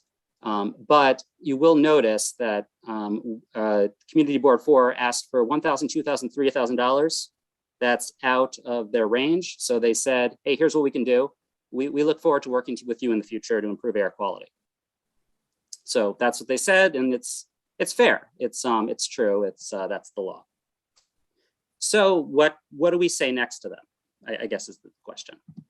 And here's one proposal that increases penalties for buses and trucks, like Manhattan Community Board 4 already wanted, but it does so that the penalty range stays within the $2,000 maximum that the DEP is authorized to act within by the City Council. So this is something the DEP can do. So right now you'll see that for every vehicle, the penalties, the base penalties, what happens if you show up to the hearing and you lose is you pay $350 if it's the first violation for that vehicle, $440 if it's the second, or $600 if it's after the second, if it's the third or subsequent. And it's really hard to qualify for these because the DEP doesn't even usually track them, but if citizens point them out, they will write the higher level tickets. So my proposal is leave things as they are for cars. And that might be important for legal reasons. It's not clear, but politically it's probably a lot better not to just start targeting passenger vehicles. Also, passenger vehicles are never written tickets because citizens aren't allowed to complain about them. So they don't really matter. But for buses and trucks, here's one set of ranges that might work to make Jeff Bezos think twice. So I was suggesting for a first violation, let's make it instead of $350, $800 for a second violation. Let's make it $1,200, just go up by $400 for a third violation, $1,600, all within the range.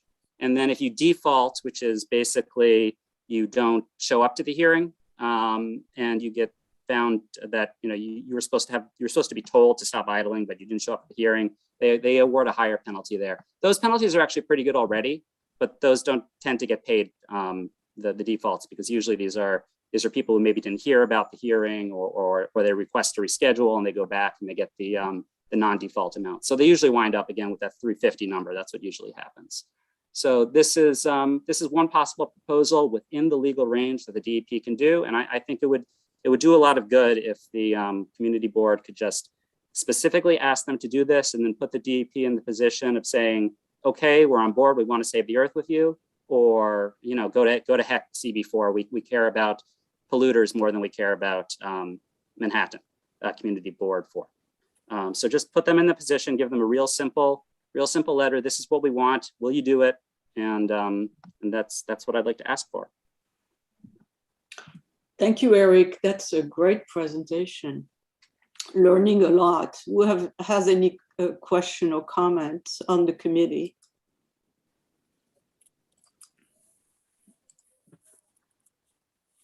I have.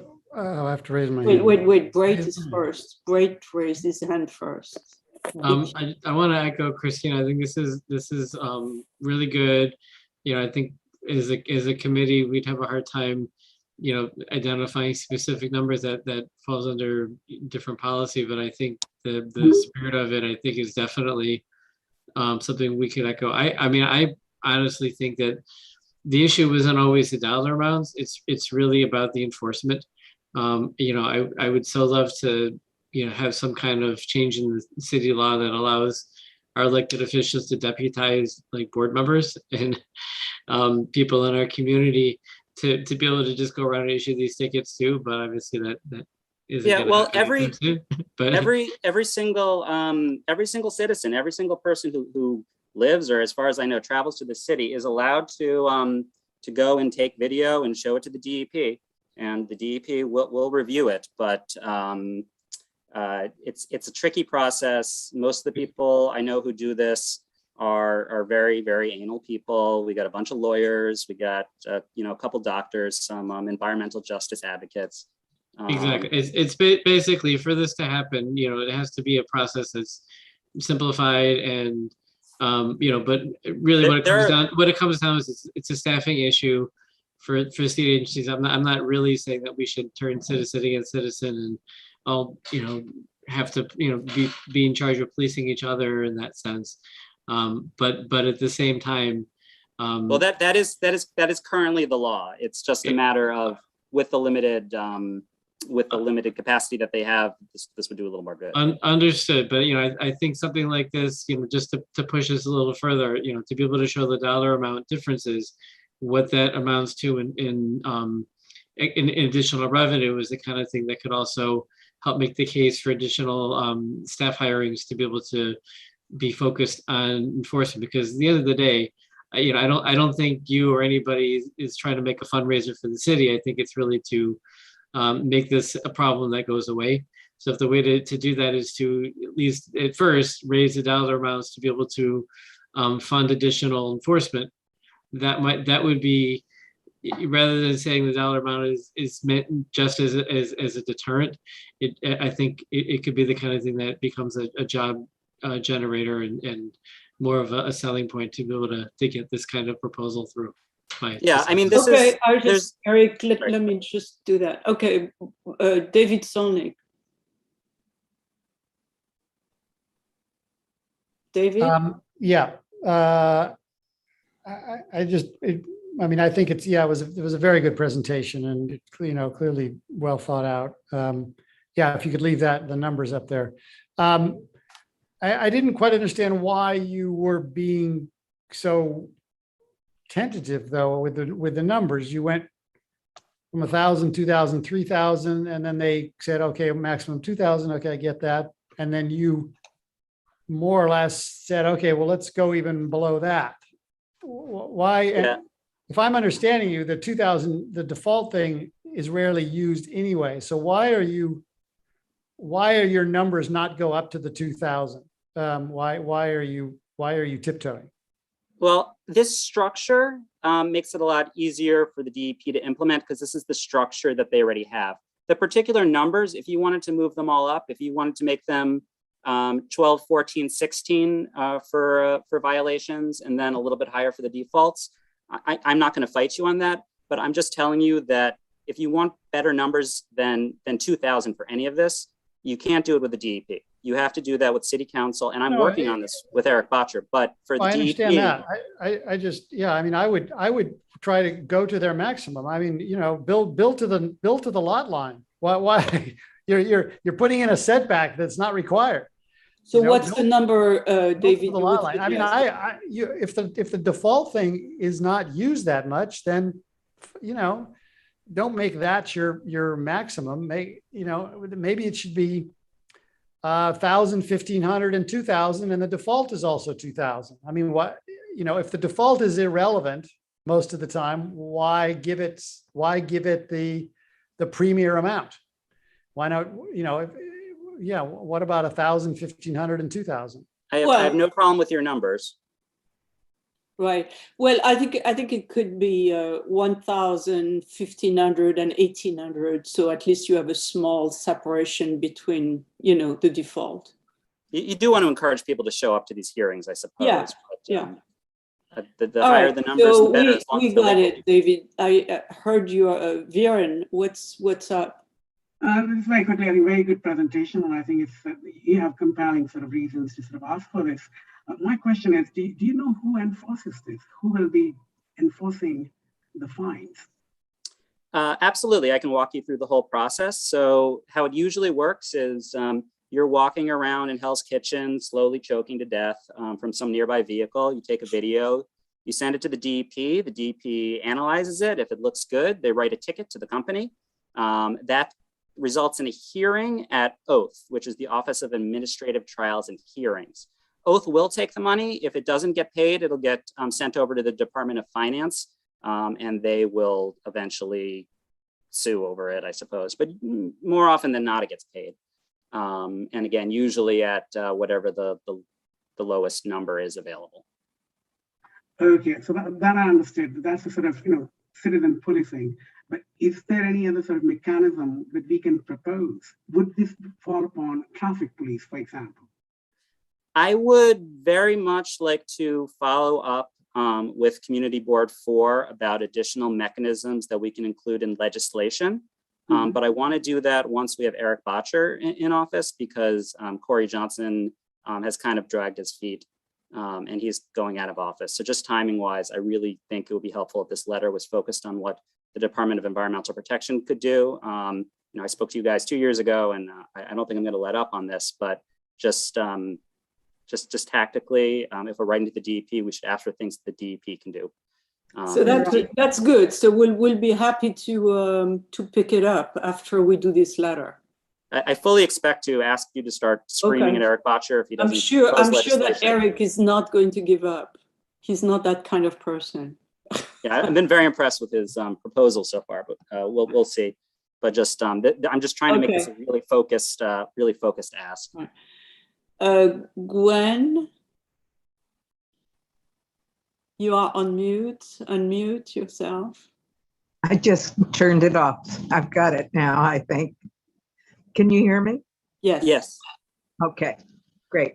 I just wanted to say about the last thing when you were talking about idling among other things and you're writing letters to different departments. I think the Department of Health ought to go in there too. Oh, that's good. Yeah, again, the DEP is explicitly granted the authority to set the amount of fine by the city council. So that's why I really think they need to be the focus here for this particular proposal, but it affects everyone. It affects the environment, it affects traffic. I suppose everybody else who's stuck in traffic and has to get fumes, not only from the people in front of them, but from the people who are running their engines in parking spaces. These people are taking up space. It's just, all right. There's no winners here. But I think the DEP might, if you also write to the Department of Health, I think the DEP might just punt and say, okay, why don't we wait for the Department of Health to answer? Right. I don't want to give them an opportunity to ignore you again, like they did in 2019. Okay, Sarah. Just quickly wanted to echo David's comments. I'd very much be in favor of writing a follow-up letter to DEP, but with higher limits around like 1,000, 1,500, the 1,800 you suggested, I think would be great. And then I had a question, Eric, do you know, I am surprised to learn this is within DEP's purview. Do you know of the instances that you've observed in the neighborhood? Do folks who are idling also tend to be double parked, or are they properly parked? Like, are there other traffic violations happening simultaneously, or is that not a factor here?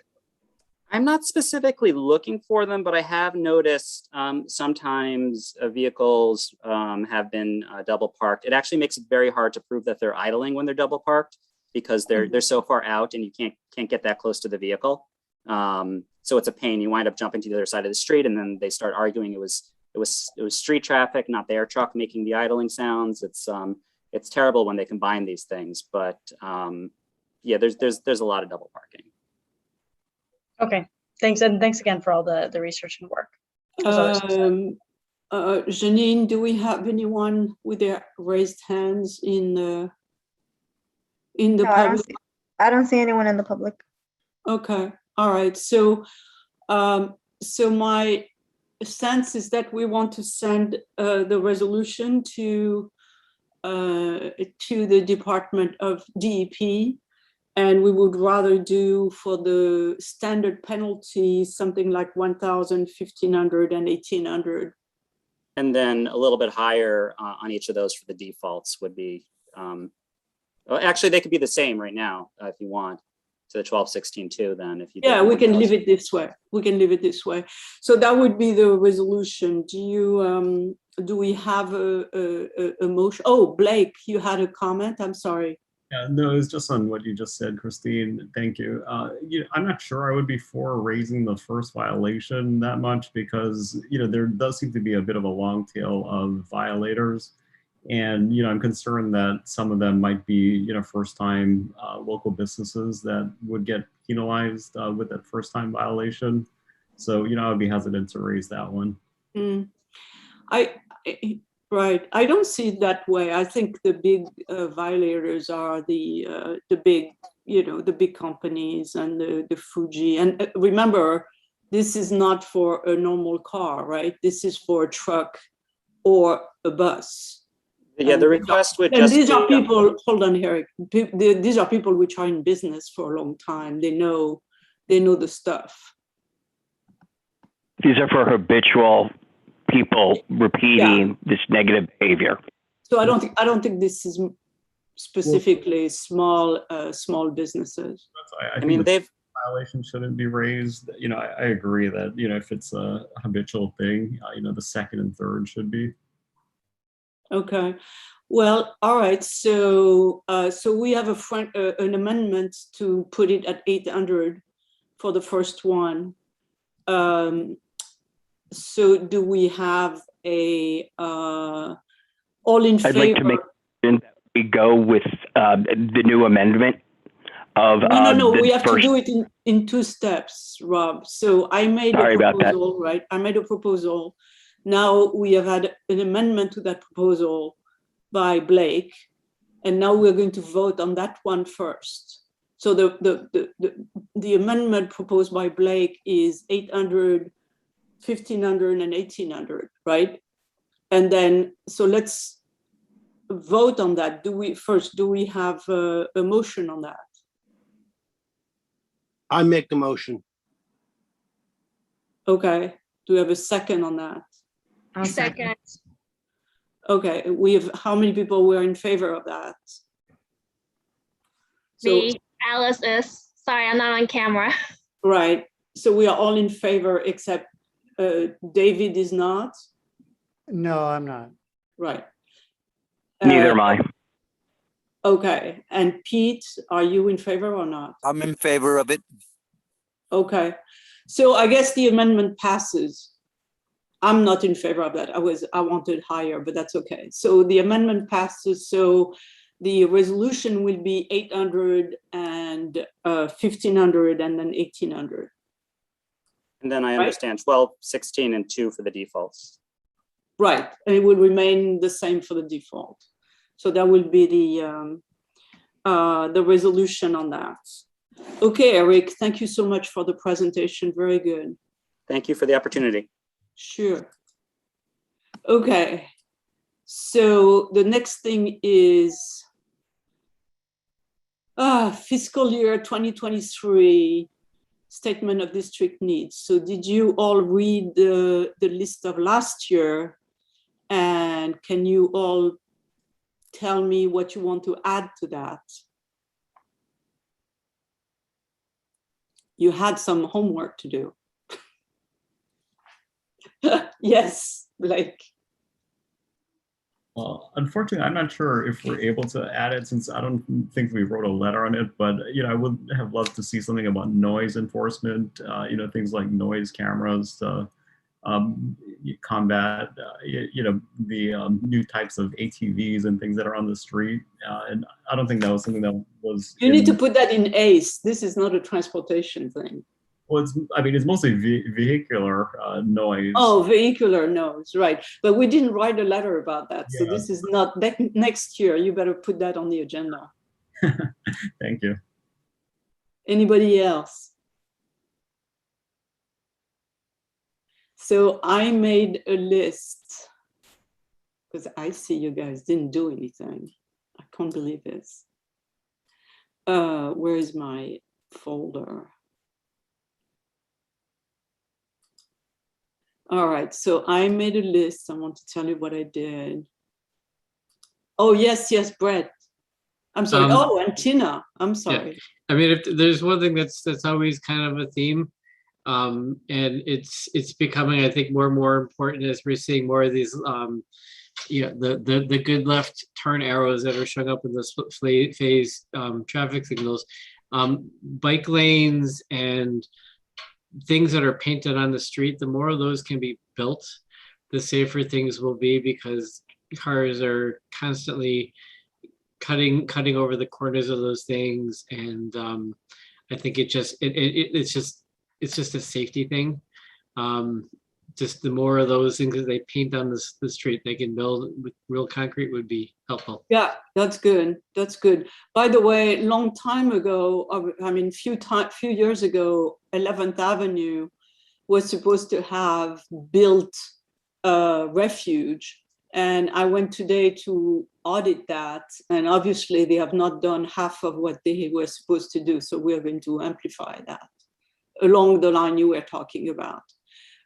Tina is next. Yeah, forgive me if this was in the report from last year, but we talked about this year widening 9th Avenue. Yeah.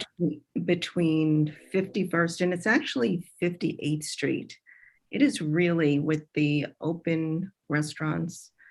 It's really a problem. Those right. So I have a little bit of a good news on that informally. So this is in our list, right? Widening 8th Avenue and 9th Avenue is on our list of requirements. And I understand that widening the sidewalks, right? Yeah, yes, yeah, right. Yes, sidewalks. No, adding lane of traffic, yes. And it seems that we may have a shot at getting it done, at least for the upper side of 9th Avenue. So I don't have a confirmation. This is a little bit off the record, but it looks like you know, they may be able to take advantage of the resurfacing on 9th Avenue and resurface it the right way instead of the wrong way. Can I also ask one more question that is more of an issue now or became more of an issue with COVID? Because of all the buildings that are up on that have come up on the west side and all the traffic, there was a mention, at least in that Excel sheet that I went through, of ferry service. Yes. That dropped, or is that no? They put it in. They put it in, but they put it in between West 42nd and Staten Island. But instead of putting it in going to Brooklyn, which is what we asked for, but it is operational already between West 42nd and Staten Island, with a stop at Wall Street, by the way. But there's no possibility of then extending that. To where? Well, first, as you say, to Brooklyn. Brooklyn, right. Well, we're going to leave it there and ask for it again. Right. Yeah. Okay. But already we got a piece of it, which is not bad. Right. Okay. Sarah.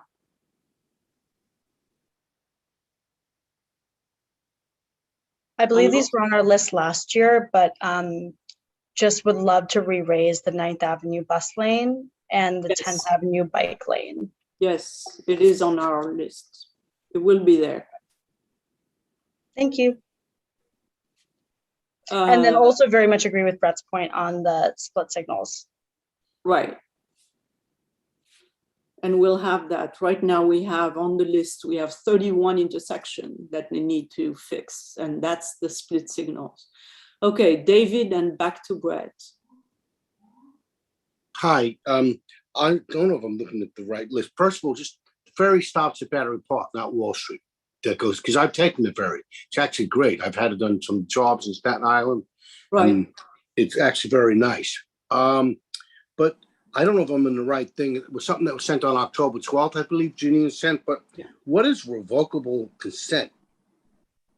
Revocable consent is then when we approve those, you know, security bollards around the buildings. Okay, so that's what I didn't understand. I'm not sure I'm looking at the right list because I got something on the 12th that goes sheet 1, sheet 8. I'm sorry, sheet 5, sheet 8, and sheet 19, and then master list. I guess I'm hoping I got the. Oh, now I see it. Okay, I got all screwed up because I don't have a computer. I'm using my phone. Okay. All right, I'll look and then I'll get back. Thanks. Okay. All right. Okay, so let me see that FY budget.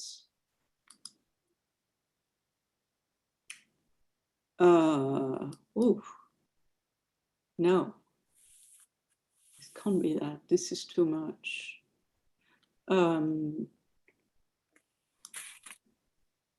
Oh, here it is.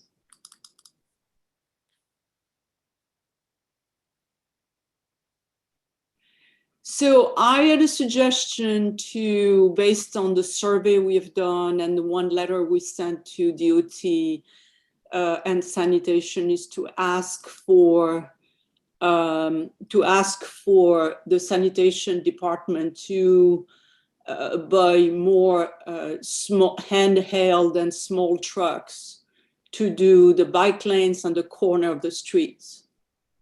And I know we didn't necessarily send the letter specifically about that, but we did the survey and then we sent the first letter and we asked them whether they have that. So we can either do that now, we can put it to next year.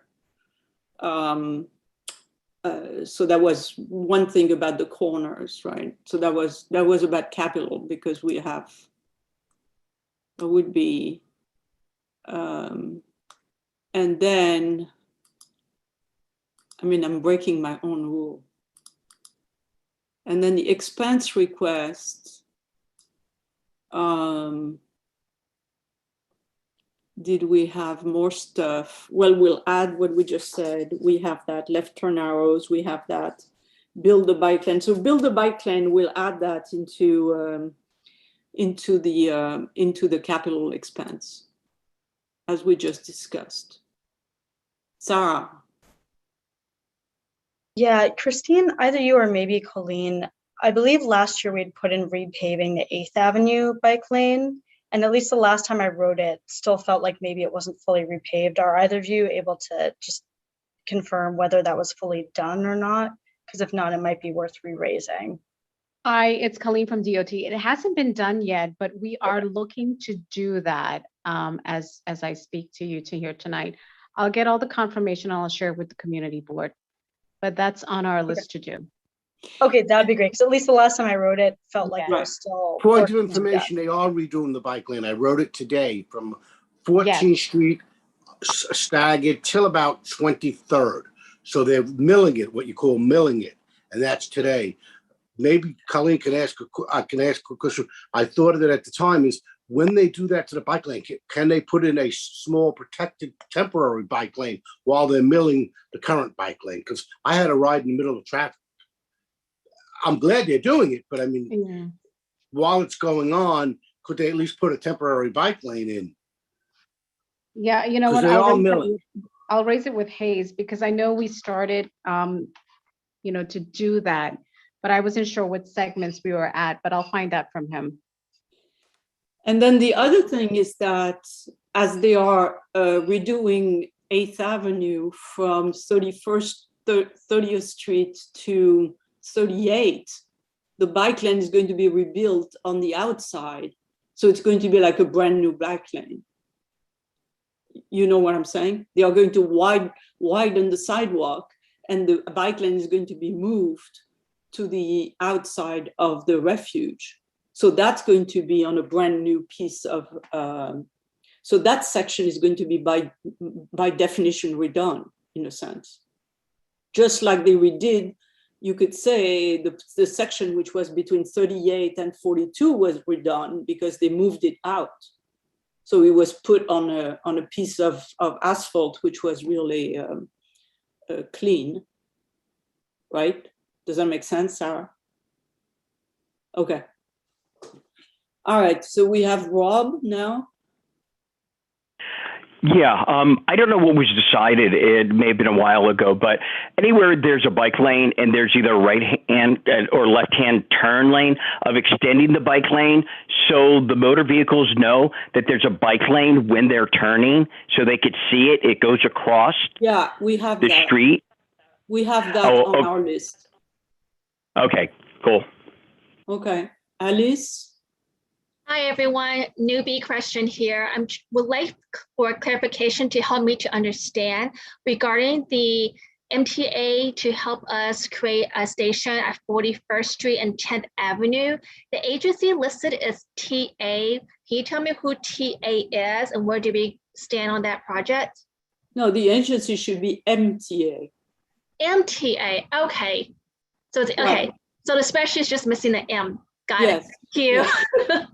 No wonder we can't get it done. It's all going somewhere. And can you, the second part of my question is, can you tell me where we currently stand on that? Nowhere. Got it. Thank you. Rob, is it an old end? Or, I'm sorry, Tina.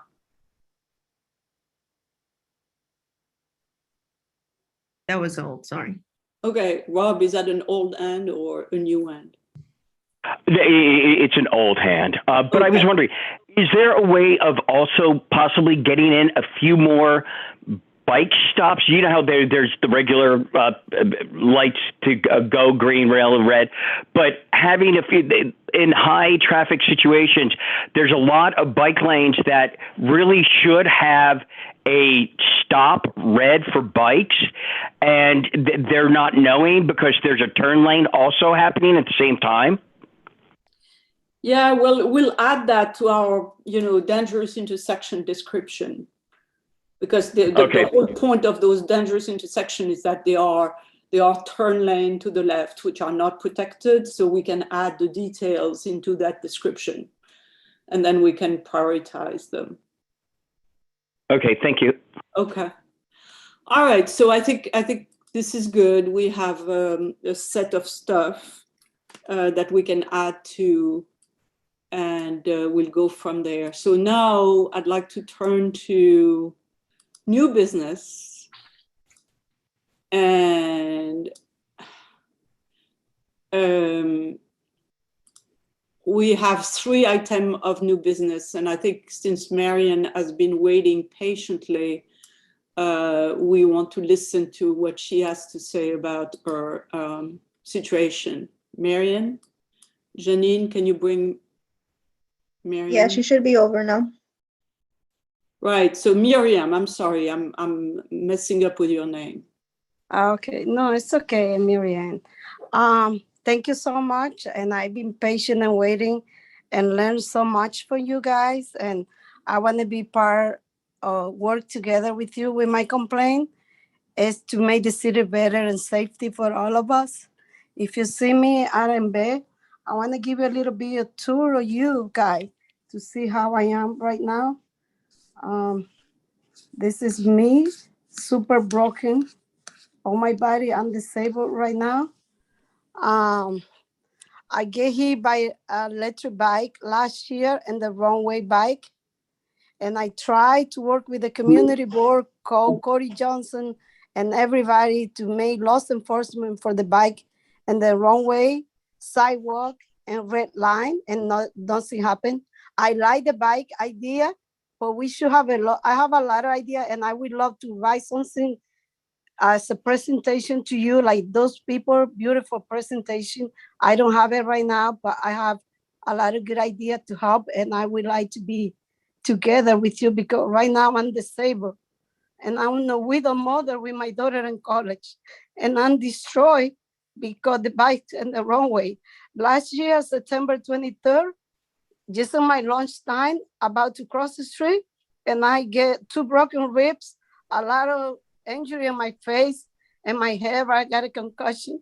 This year, September 22nd, standing behind the white line in front of my building to walk my dog, I stayed frustrated from last year. So I just stopped to look through 9th Avenue. I live in 50th Street until the light changed and nothing. On the corner is worse. They turn on both sides and they crossing the red line and somebody coming the wrong way. So you have to look everywhere.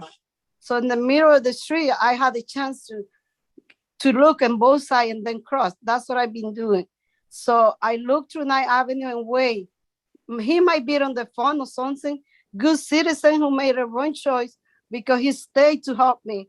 But he came and knocked me down. You see my injury? I have broken clavicle. I got injury in my leg and my chest. I was on the floor. Also, the police never came. Fire and ambulance came, but they're not allowed to take the name of the person. So right now, I don't even know who hit me. Even the camera is there. I had to go to the police and make my complaint. And they say it's not a felony and not a crime, but we should get an education for bike people. Like, it's not against the bike. It's a good idea for environment, for traffic, for everything. But can the bike have a rule, laws enforcement to go on the bike line, not everywhere on the street? I would like to do a presentation like that person before, like take a video, I would love to work together with you, Christine, and make the city better and safety.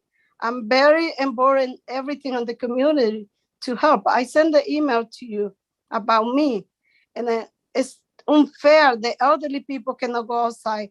I'm a teacher in the school.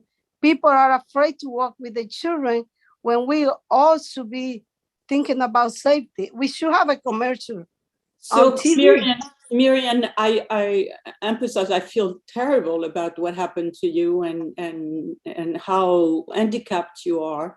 But yeah, why don't you put together some slide, and then we can work together, talk to the police, I would talk to different people. I would love to do that. I would love to do that. So thank you so much. Thank you so much. We will wait for you to do that. Okay? Okay, I email you and I can speak to this meeting. The next item is 44th Street, open street. Do we have Brady online? Janine? You said Brady? Yes, I'll transfer him over. Right.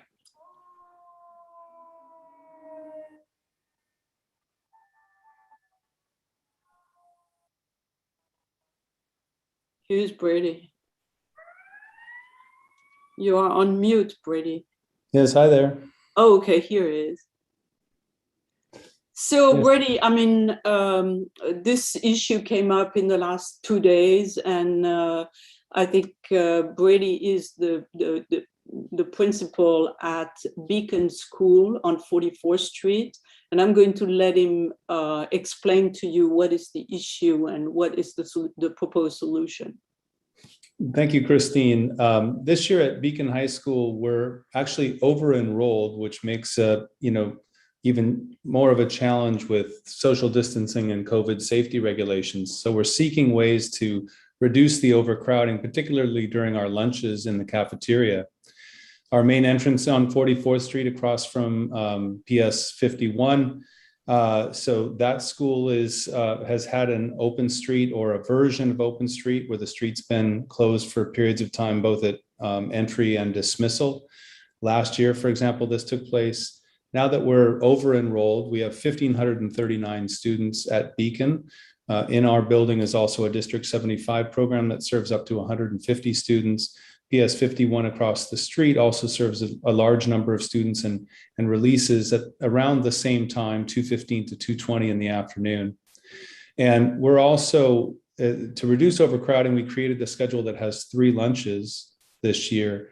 But even still, we're not able to maintain safe social distancing in our cafeteria while students are eating with masks off. So we've expanded our lunch to include additional spaces such as basement hallways and the auditorium. It's not ideal, so we are seeking additional space to reduce overcrowding. We'd like to propose that 44th Street become an open street. We've submitted the application for open street application from 10 a.m. to 3 p.m. That would cover our 3 lunches. That would cover the dismissal of our 1,539 students, 150 students from the D75 program, PS 51. The exception would be, of course, yellow buses that do pickups for dismissal would be allowed to enter. There are a number of students that are bused both from 51 and from the D75 program. Otherwise, streets would be closed. We would purchase through school funds and PTA sort of picnic furniture, removable, foldable furniture for students to eat their lunches outside unmasked. We'd only allow juniors and seniors, upper grade students to have that opportunity. We'd have it all 3 of our lunch periods, 11th and 12th graders that have those lunch periods would be able to have out lunch that either they bring their food, they go get their food, and they have a space to eat in the street and on the sidewalk in front of the school. So our proposal is open street, 10 a.m. to 3 p.m., Monday through Friday. Okay. Anyone? Rob, is that a new hand? No. David. I am moved that we approve that proposal. Okay. Yes, Tina. Just one question. I mean, I love the idea. I've seen that done with schools and I know the kids really appreciate it.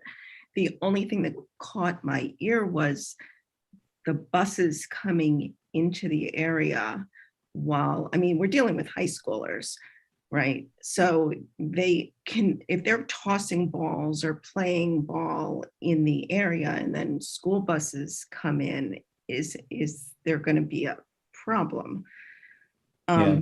I'm just curious how you would handle that. It's not that I don't love the idea. I think it's great. I've just seen kids go a little bit, out of control during lunch and free period. Yeah, thank you, Tina. I appreciate the question. So the dismissal is 2:15 and 2:20 in that area for PS 51 that has the majority of the buses. But again, the District 75 program in our school also, we have a number of students that use yellow buses. So our last lunch period ends at 1:30. And so it does provide a window for safe entry of the school buses. They do line up in front of the schools on either side of the street to safely pick up students, but they'd be able to enter, wait for dismissal, and then safely move up the street. The buses generally leave later than the students who are dismissing. And so we feel like having it extended to 3 p.m. allows the buses to enter when there's not students in the street for any reason, and allows them also to pull up the street after students have safely dismissed. Thanks. Good. Brett? Yeah, I just might have missed this. What's across the street? Who else is affected? And was there outreach to them? Do we have any feedback from any of the neighbors? Across the street is PS 51 is much of the block. It's residential on either side of 51, and then Target is on the corner. We have not yet done the direct outreach around this, as this is a proposal that was crafted this week. I'm happy to do that. We are in touch with Target. We've negotiated with them about their own pickup and drop-offs because they have large trucks that deliver the goods. And so with the schools on the block, we've been in touch with Target. Yeah, Target, let me comment on Target. Brett, I don't know whether you were here, but we had a big discussion with Target about their deliveries, and they have now their deliveries on 10th Avenue. And in fact, I looked today and the parking sign has been changed to say it's deliveries. Yeah. And so their delivery are coming through 10th Avenue. They've been a good partner. They've done what they said, near as I can tell. There's a crossing guard at that corner as well. So I'm confident Target will be amenable, and then we'll reach out to any other businesses along the 44th Street corridor. Okay, yeah. I mean, just personally, and I know this is typically policy. I don't hear anything that's inherently problematic about this per se. But I think it's appropriate and really kind of necessary that other people are impacted have an opportunity to at least speak and voice any concerns they have before I'd want to support this. Okay. David? Yeah, I'm all for this. I hope I don't sound too bold, but I would like you maybe to extend it to 3:30 or 4 o'clock so the people aren't so rushed. Otherwise, you can, I remember when I was a kid how things happened. And the other thing is, does your school do after school programs where they might need the streets where you can even do it, or on weekends? I don't know. Maybe you can use it later. I don't know why you're limiting it to just 3 o'clock. Yeah, thank you. I mean, we were trying to be, conservative and felt like that was a time that would serve our needs. We do have after school programming, but it's not all of our students. So capacity issues are a little bit less of a concern in our clubs and extracurriculars and sports. I do think that the 3 o'clock is sufficient time. But if we want to expand, I'm open to that. I am a little concerned about pushing a decision just because the weather's changing, and it'll be less of a benefit in a month, I'm afraid, when we have cold and rain. So I'm hoping. I understand, Brett, to your point. I know it's we need to have a chance for public comment, but if there's any way to expedite, that would serve students while the weather is still good. Don't be so conservative. We'd rather have kids in cars in the street. Okay, Blake. Yeah, I'm just gonna agree with Brett, where I would feel uncomfortable supporting it, particularly given it since it wasn't on the agenda. So we didn't really have any room for the public to weigh in on it. I was just looking, for example, at Google Maps, and I don't know if this is current or not, but it looks like there's a taxi establishment next to the school. And so, I would just be concerned about just generally, the neighbors and how others on the block feel about it. Thank you. To my knowledge, the taxi establishment is essentially has a lot of activity around 4 o'clock, which is another reason for being conservative. But I hear you about the consultation of everybody. Yeah. So I think we have like a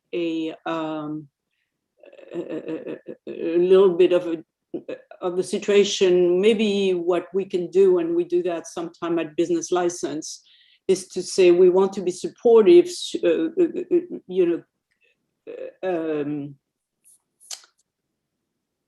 depending on a full outreach to the block, and therefore approve, provided that we don't hear something major within 1 week from our approval.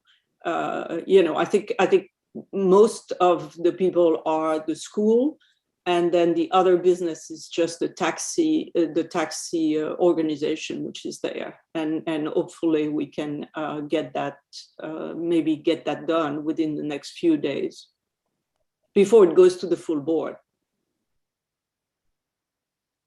Yeah, I'm happy to conduct the outreach. I know in our plan it outlines different methods for that, so right. We can start that as soon as tomorrow.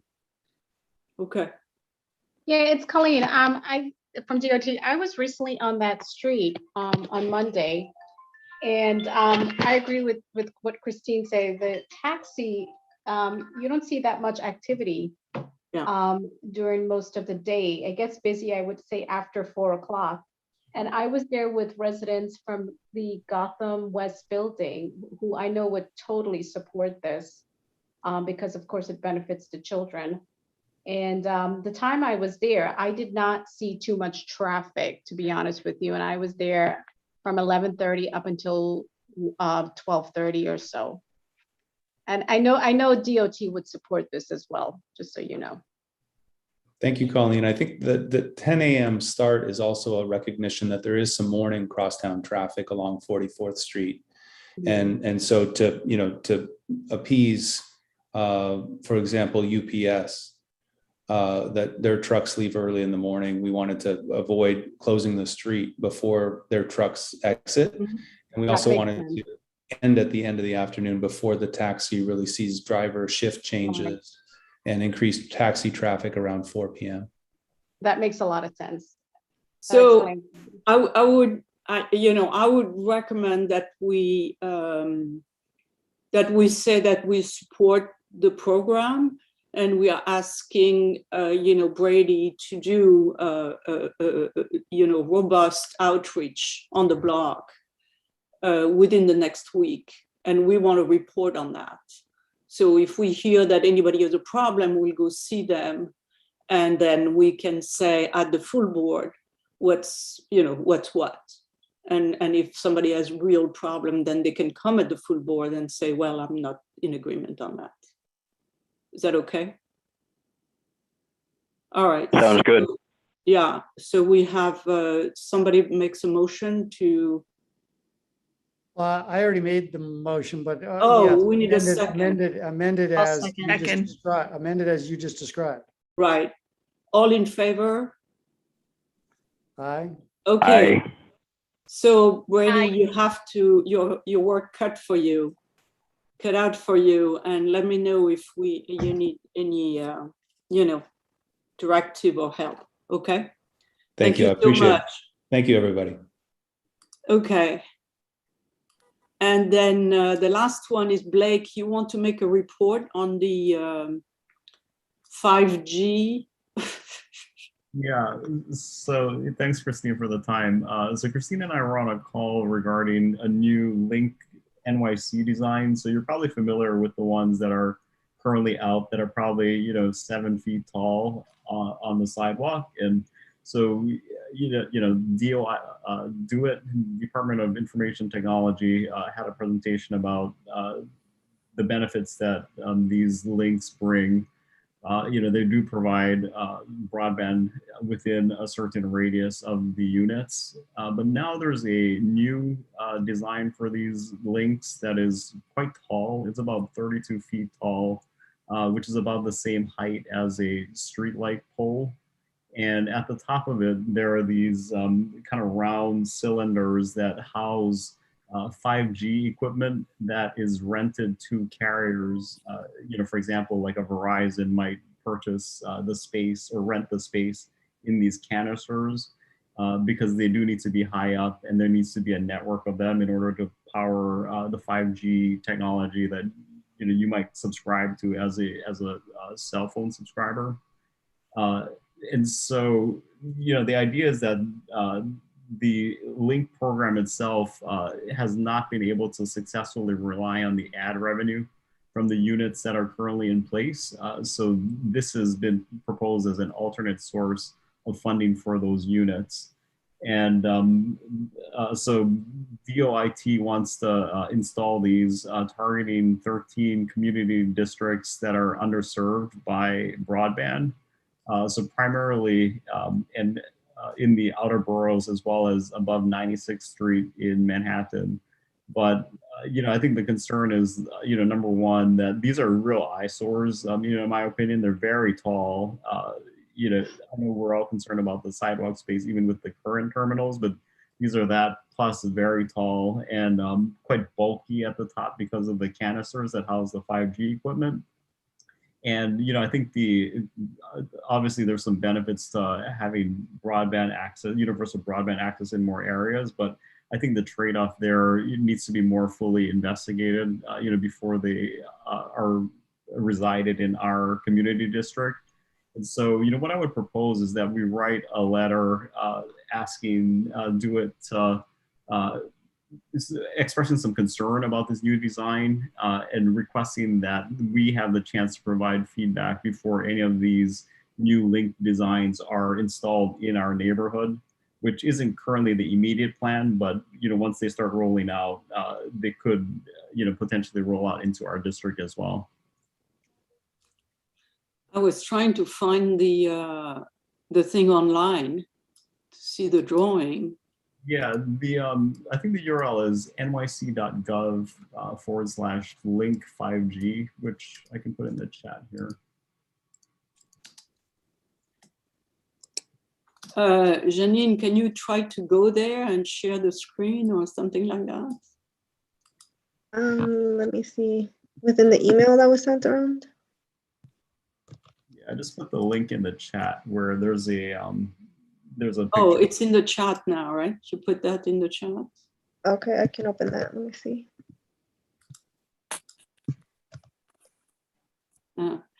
Okay, yeah, I second Blake. I think it was very understated. The things are humongous. They are enormous, ginormous. I mean, and I don't know, this is ridiculous. I can't imagine those things on, a nice street in Chelsea. People are going to have a hysterical fit. Oh, here, the 5G rollout, right? Where's the... Yeah, if you scroll further down, there's a picture of it. Here it is. Look at the size of those things.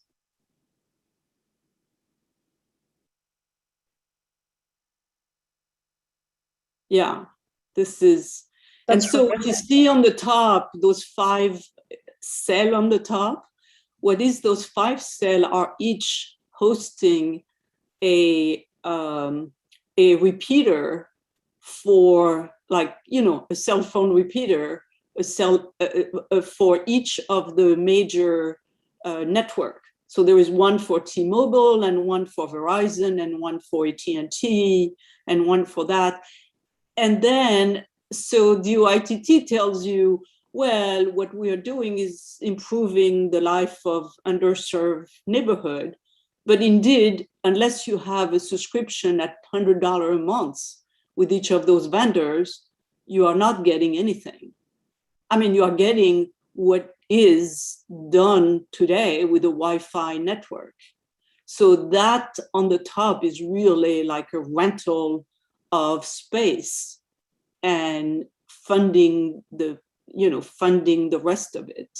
So it's a little bit misleading to say, people say, oh my God, underserved neighborhood are going to get 5G. No, they are not. The Verizon is getting 5G, and they are getting 5G, and instead of paying a building and being on the roof of a building, they are going to be paying less or nothing to be on our sidewalks. And again, we are, eating sidewalk capacity for a bunch of different things. And the second thing I was very concerned about was that they said, 80 location, which was active in 2014, is a potential location. As you know, Corey Johnson and his office got a lot of those installations wiped out last year. So we have way less, but they were location before. So that means that all these locations that we thought we lost now would be coming back with those installations, which is the second part of that discussion. And finally, apparently they have to present to the Public Design Commission. And I think we should send a letter to the Public Design Commission saying this is just horrendous. I mean, they should have designed something that goes around an existing street light. And so we don't have additional, I don't know, Alice. I was wondering if there are any health concerns we should be aware of with these 5G kiosks.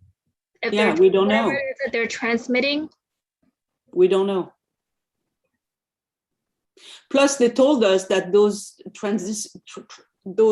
towers need to be much closer to each other. And they said no more than one per block. But, I'm suspicious that already the links they have before, sometimes they did put 2 or 3 per block, and we didn't have any power to stop them. David Warren. Yes. Hi, thank you. It's one, I was thinking of several things. One is, is if they're going to do it, have them charge market rate to all the phone companies, or even a little bit higher. The other thing is, I like your idea about it. If they're also going to do it, add it to street lights rather than separate poles. But if they don't add it to street lights and they put it on the sidewalk, then we should require that they expand the sidewalk. I mean, these are all options. I'm not saying that we have to do them, but I think the idea, if we're going to have it, is to really charge market rent to the phone companies and put them on street lights, maybe with a camera, speed camera.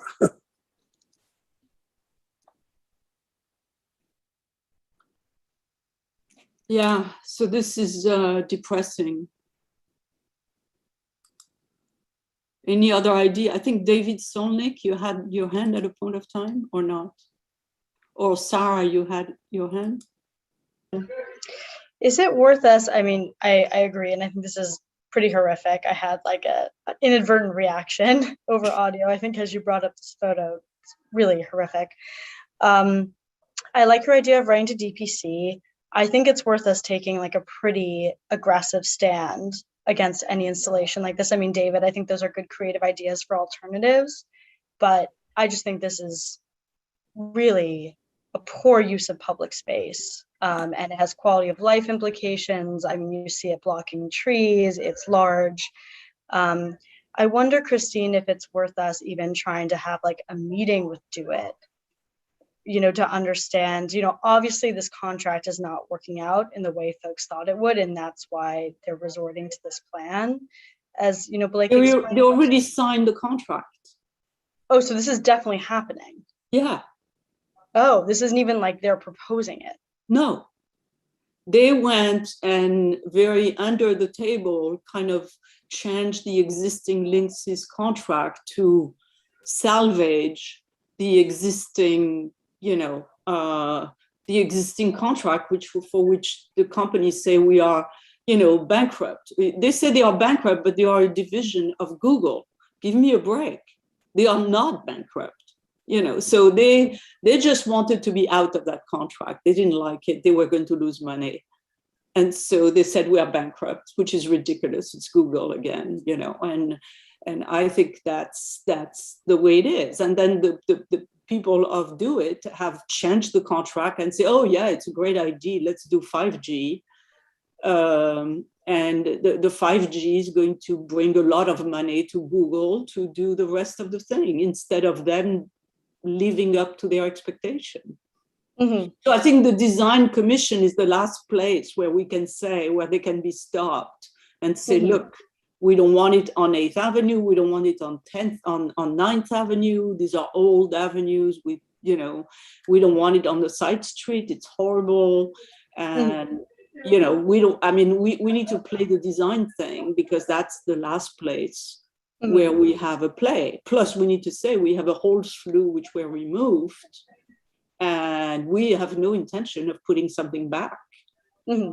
So completely agree with DPC. I love that idea. Do you think it's worth, what I've heard from folks who've been on this for longer is that Google has generally been a pretty good partner to our community. Is it worth even sending a letter to Google expressing concern about the change in the contract? I know you're saying it's been done, but I wonder if there's any other avenue through Google or through our electeds to express that we think this is really horrific for our city streets. I think in January for elected, first of all, it's not coming to our neighborhood first, right? Right. So I think, but I still feel for other neighborhoods with this. Like I'm upset about this. Oh, I do.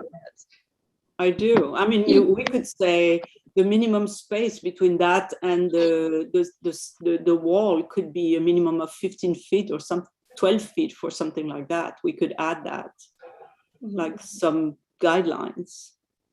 But it's not even the size. This is the bulk of that stuff. And they said, right? It's the height and the width. It was not working well with trees. So I wouldn't be surprised that they are going to remove trees to put that stuff. Yeah, and it clearly seems like this is only happening because no one's aware it's happening. Yeah. So this is why I'm wondering, can we go to Google? Can we go to electeds?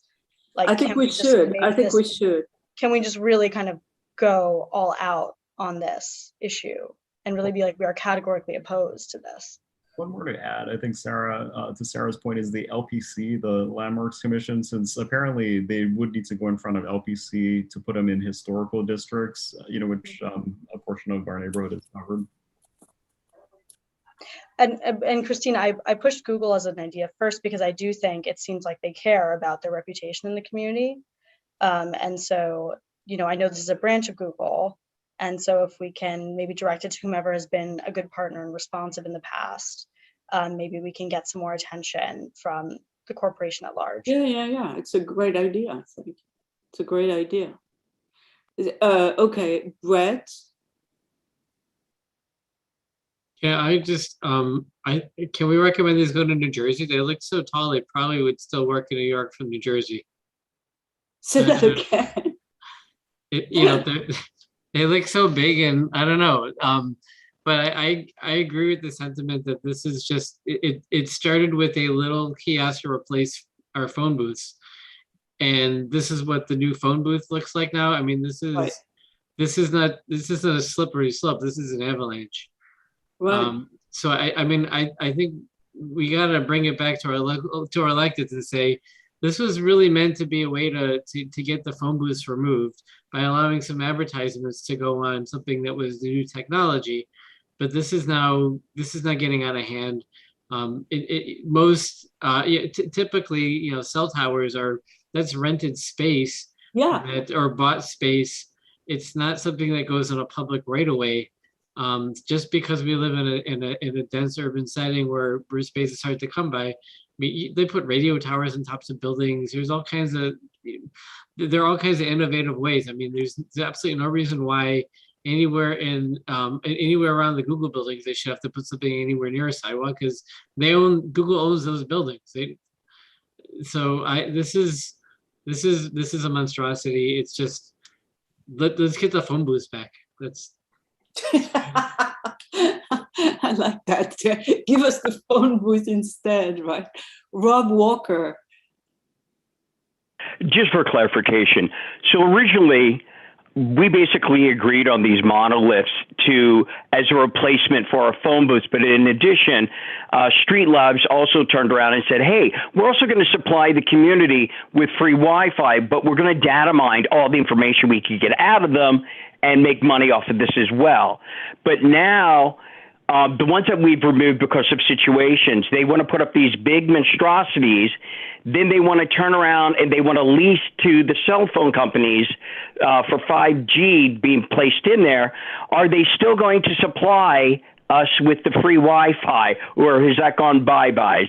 No. Plus, we still get the free there's another Wi-Fi. consideration that people haven't taken in, and it's the electromagnetic radiation coming from 5G, which there's really been not so many studies on, but it's really showing that it basically it's harmful for humans. We don't know yet. The 5G towers have not been, they are not in a lot of places, and they're certainly not on the public right of way. They are at the top of buildings, so you don't know. We don't have that. That's a good point to make. It's like, now you are putting those things close to people walking around. I mean, this is not a good idea. Yeah, not a good idea. So, but they want to basically put up the big tall ones, and they're not going to continue with the easement of having a tablet, a free phone, or the free Wi-Fi that they could data mine you from. No, they still have the free phone and the free Wi-Fi. It's on the bottom of it. Okay, but it should be really tall. As you can see, it's at the bottom of it, right? Okay. But the thing is that when they make the pitch, they mash the 5G with the underserved community. And they say, well, we're going to bring this big technology to the underserved community. And that's the thing we care about the most. And when you start to peel back, you say, wait a minute, 5G is not brought to the community. What you brought to the community is a big, horrible tower, and you still have your normal wireless and nothing more. And the normal wireless is the thing you were supposed to do in the first place. So why don't you go do it? And we could pay them for doing that. We don't have to, if we really felt, I mean, this is just completely an insane burden. Can you imagine that in any nice, street? Yeah, no, this reminds me more and more of Verizon when they promised us fiber optics, and we still haven't gotten even a portion of what we were promised. And now we are going to rent to Verizon those things when they have not done their job in the first place. I mean, I think nobody is keeping people accountable, which is unbelievable. Brett, is it an old hand? Is it an old what? Hand. Your hand. Oh yeah, I just lowered it. Sorry. Okay, so what I'm hearing is we want a strong letter, which we would address to the Design Commission, but as well to Google and others. And we won't say we want no installation in our neighborhood. It doesn't fit. We are concerned about, the health. We are concerned about trees. And we are concerned that it's misleading to tell people, and we are concerned that people should have finished their job. And then we're concerned that it's misleading to say that 5G is brought to disadvantaged community, because that's not the case. Can we also maybe, Christine, drop in something about concern about the increasing privatization of public space? Yeah. This seems to be. Yeah. I don't know if this fits in the letter, but I'd like to know who the person is that negotiated this deal with the companies in possible investigation. Yeah. The actual person. Christine, I think it's worth it also going to do it, even though we're Yeah. kind of assuming the contract is a fait accompli, like, let's get everyone in the mix. And I'd just put in, I would suggest, or ideally prefer also just putting in, obviously we're going to make it our neighborhood centric, but I think this is a terrible idea in any neighborhood. Yeah, I feel bad for the neighborhoods that are getting targeted. Well, I want to talk about the disadvantaged neighborhood where they give the impression that 5G is going there, but it's not. What it is that you have an infrastructure, but then the other guys are getting just, the small, and do it is saying this is the only way to do it, and I don't buy it. Yeah, and just all the concerns we're raising would apply to any neighborhood, I guess is my point.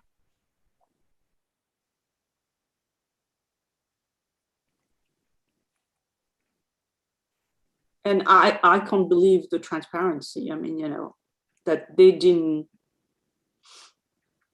it completely under the table. They exploited every possibility. They have done that before. I mean, 10 years ago when we were working on the phone booth, they told us, oh, when we renew, you will have the chance, right? And then they went ahead and renewed without asking the public. So this is not a group that you can trust. Okay, all right, so do we have a motion? Motion. Yes. I second it. All in favor? In favor. Yeah. Aye. Anybody against? So Blake, maybe you can help a little bit. Blake and Sarah, I sent you some draft. Okay. I think that's it. We did it, guys. Motion to adjourn? Yeah. But second. All right.